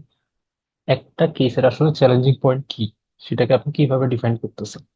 আমার জন্য ডেফিনেশনটা ছিল, আমি যদি চ্যালেঞ্জিং পয়েন্ট খুঁজতে চাই সেটা হচ্ছে প্রবলেমটা খোঁজা। আমি আগেও বলছি, একটা কেসের আমি যদি প্রবলেমটা খুঁজে পেতে পারি তাহলে অলরেডি তার 40 to 50% সলিউশন আসলে হয়ে যায়। প্রবলেমের পরে আপনি একটা সলিউশন করবেন নিজের মতো করে, সেটা ফিজিবিলিটি অ্যানালাইসিস গুলো দেখাবেন। সো আমার জন্য আসলে ওই চ্যালেঞ্জ চ্যালেঞ্জিং পয়েন্ট হচ্ছে প্রবলেমটা খুঁজে পাওয়া। তো প্রবলেম খোঁজার জন্য আপনাকে অর্ণব আসলে এই জিনিসটা আগেই ব্যাখ্যা করছে যে প্রবলেমটা কিভাবে খুঁজে পেতে হয়। সিমটম, প্রবলেম এগুলোর মধ্যে ধারণা আপনাদেরকে অলরেডি দেওয়া হয়েছে। তো সিমটমের ধরে বসে না থেকে মেইন প্রবলেমটাকে খোঁজার চেষ্টা করেন, সেটাই হচ্ছে আমাদের সবচেয়ে বড় চ্যালেঞ্জিং পয়েন্ট। সব টিমের জন্য কি সেম কেস থাকবে নাকি আলাদা আলাদা কেস? আচ্ছা, এই জিনিসটা নিয়ে একটু বলি যে আমাদের কিন্তু 3টা রাউন্ড থাকবে। এর মধ্যে ফার্স্ট রাউন্ডে হচ্ছে যে এটা কিন্তু গ্রুপ ভিত্তিক, এবং কতগুলো টিমকে নিয়ে কিন্তু একটা গ্রুপের মধ্যে সেট করা হয়। তো একটা গ্রুপের জন্য একটা মাত্র কেস থাকবে, এবং ওটা সবার জন্য হবে, বাট গ্রুপ ওয়াইজ কিন্তু এটা ডিফারেন্ট হবে।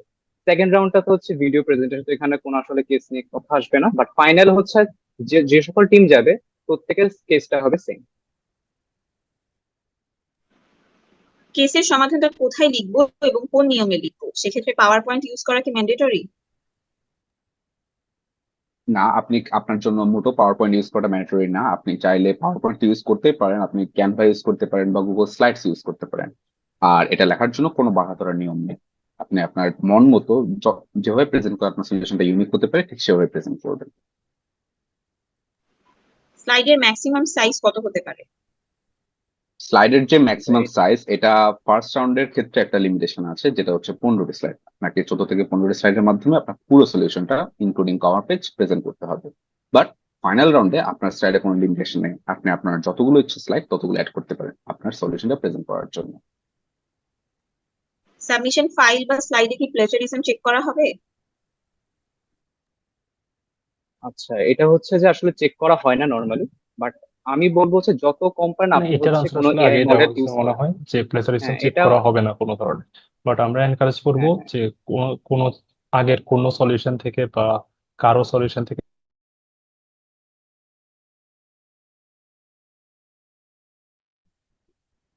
আচ্ছা, যেটা বলতে চাচ্ছিল আর কি, মানে আমরা যতটা ট্রাই করবো হচ্ছে যে আমরা যাতে কম ইউজ করতে পারি, কারণ মানুষের ল্যাঙ্গুয়েজ আর হচ্ছে আর মেশিনের ল্যাঙ্গুয়েজ কিন্তু আলাদা হয়। তো আমরা সেভাবেই জিনিসগুলোকে আসলে প্রেজেন্ট করার চেষ্টা করবো, যাতে কম ইউজ করার মাধ্যমে হচ্ছে আমরা আমাদের স্লাইডটাকে প্রেজেন্ট করতে পারি। কোনো কারণে ইভেন্ট চলাকালীন একজন টিম মেম্বার লিভ নিলে কি কোনো সমস্যা হবে? টিম মেম্বার বা টিমের নাম কি চেঞ্জ করা যাবে? আপনার টিম মেম্বার যদি লিভ নেয় অথবা আপনার যদি টিম মেম্বার বা টিমের নাম চেঞ্জ করার প্রয়োজন হয়, আপনি করতে পারবেন, বাট অবশ্যই আপনার অথরিটিকে নোটিফাই করতে হবে এ ব্যাপারে। যদি প্রায় সব টিমই কেসগুলো সলভ করতে পারে, তাহলে পরবর্তী ধাপের জন্য সিলেকশন প্রসেসটা কিরকম হবে? আচ্ছা, এটার আনসারটা আমি একটু সংক্ষেপে দেওয়ার চেষ্টা করি। সবগুলো টিমই যদি কেসটা সলভ করতে পারে, হ্যাঁ, সবগুলো আপনার যতগুলো টিম থাকবে, 301টা টিম আমাদের FTC 3 তে ছিল, এবার আরো বেশি হতে পারে, সবগুলো টিমই আসলে কোনো না কোনো সলিউশন দিবে। সলিউশনটাই কিন্তু এখানে মেইন জিনিস না। আপনি ঠিক মতো প্রবলেমটা আইডেন্টিফাই করতে পারতেছেন নাকি, আপনার সলিউশনটা বেস্ট নাকি, তার সাথে আপনি এটাকে ব্যাকআপ দিতে পারতেছেন নাকি ঠিক মতো, যেটা আপনি ফিজিবিলিটি অ্যানালাইসিস অথবা ফাইন্যান্সিয়াল এর মাধ্যমে দেখাইতে পারেন। এই সবকিছু এখানে ম্যাটার। তো জাজিং এর ক্ষেত্রে আসলে এইসব ক্রাইটেরিয়া থাকে যে কার স্লাইডে কোডটুক আছে বা কার সলিউশনে কোডটুক আছে। তো আপনি সবকিছু যদি এনশিওর করতে পারেন তাহলে আপনারটাই হবে, আর যদি না পারেন তাহলে আপনারটা হবে না, অন্য কারোরটা হবে। তো চেষ্টা করবেন আপনার সলিউশনের মধ্যে যেন সবগুলো ধাপই ঠিক মতো থাকে। ইভেন্ট কয় রাউন্ডে শেষ হবে আর মোট কতটি টিম ফাইনালে যাবে? আচ্ছা, এটা নিয়ে আমি হচ্ছে বলেছি একবার যে ইভেন্ট হচ্ছে 3টা রাউন্ড হবে। যে ফার্স্ট রাউন্ডে হচ্ছে আমাদের আহ, একটা কেস দেওয়া থাকবে, এটা হচ্ছে আমাদের প্রি প্রি রাউন্ড। এরপর হচ্ছে আমাদের সেকেন্ড রাউন্ডে আমরা যে স্লাইডটা তৈরি করছি ফার্স্ট রাউন্ডে, ওইটার উপর হচ্ছে আমাদের একটা ভিডিও প্রেজেন্টেশন দিতে হবে। আর হচ্ছে ফাইনালে গিয়ে হচ্ছে আমাদের এটা জাজদের সামনে প্রেজেন্ট করতে হবে। আর কয়টা টিম ফাইনালে যাবে এটা আসলে নেসেসারি না, কারণ এটা এস্টিমেটেড, এটা আসলে জাজদের উপর। আর হচ্ছে কত ইফেক্টিভ ওয়েতে স্টুডেন্টরা আসলে কেসটা সলভ করতে পারতেছে ওইটার উপর ডিপেন্ড করে। যদি বেশি ভালো প্রেজেন্টেশন থাকে তাহলে জাস্ট বেশি সংখ্যক টিম চয়েস করবে, যেমন আমাদের সময় 16টা টিম চুজ করেছিল। তো এটা আসলে ডিপেন্ড করে, এটা এস্টিমেট করা যাবে না। আমরা আমাদের ওয়েবিনারের শেষ পর্যায়ে চলে এসেছি। আমাদের টিম টেট্রিসের সদস্যদের অসংখ্য ধন্যবাদ এত সুন্দরভাবে আমাদেরকে ফেস দ্য কেস সম্পর্কে একটি ধারণা দেওয়ার জন্য। আর আপনাদেরকে জানিয়ে রাখছি আমাদের রেজিস্ট্রেশনের ডেডলাইন 4th মে, তাই জলদি অবশ্যই রেজিস্ট্রেশন করে ফেলুন। রেজিস্ট্রেশন লিংক আমাদের ফেসবুক লাইভের চ্যাট বক্সে দেওয়া আছে। ধন্যবাদ সবাইকে এতক্ষণ আমাদের সাথে থাকার জন্য। Thank you all and best of luck to the participants.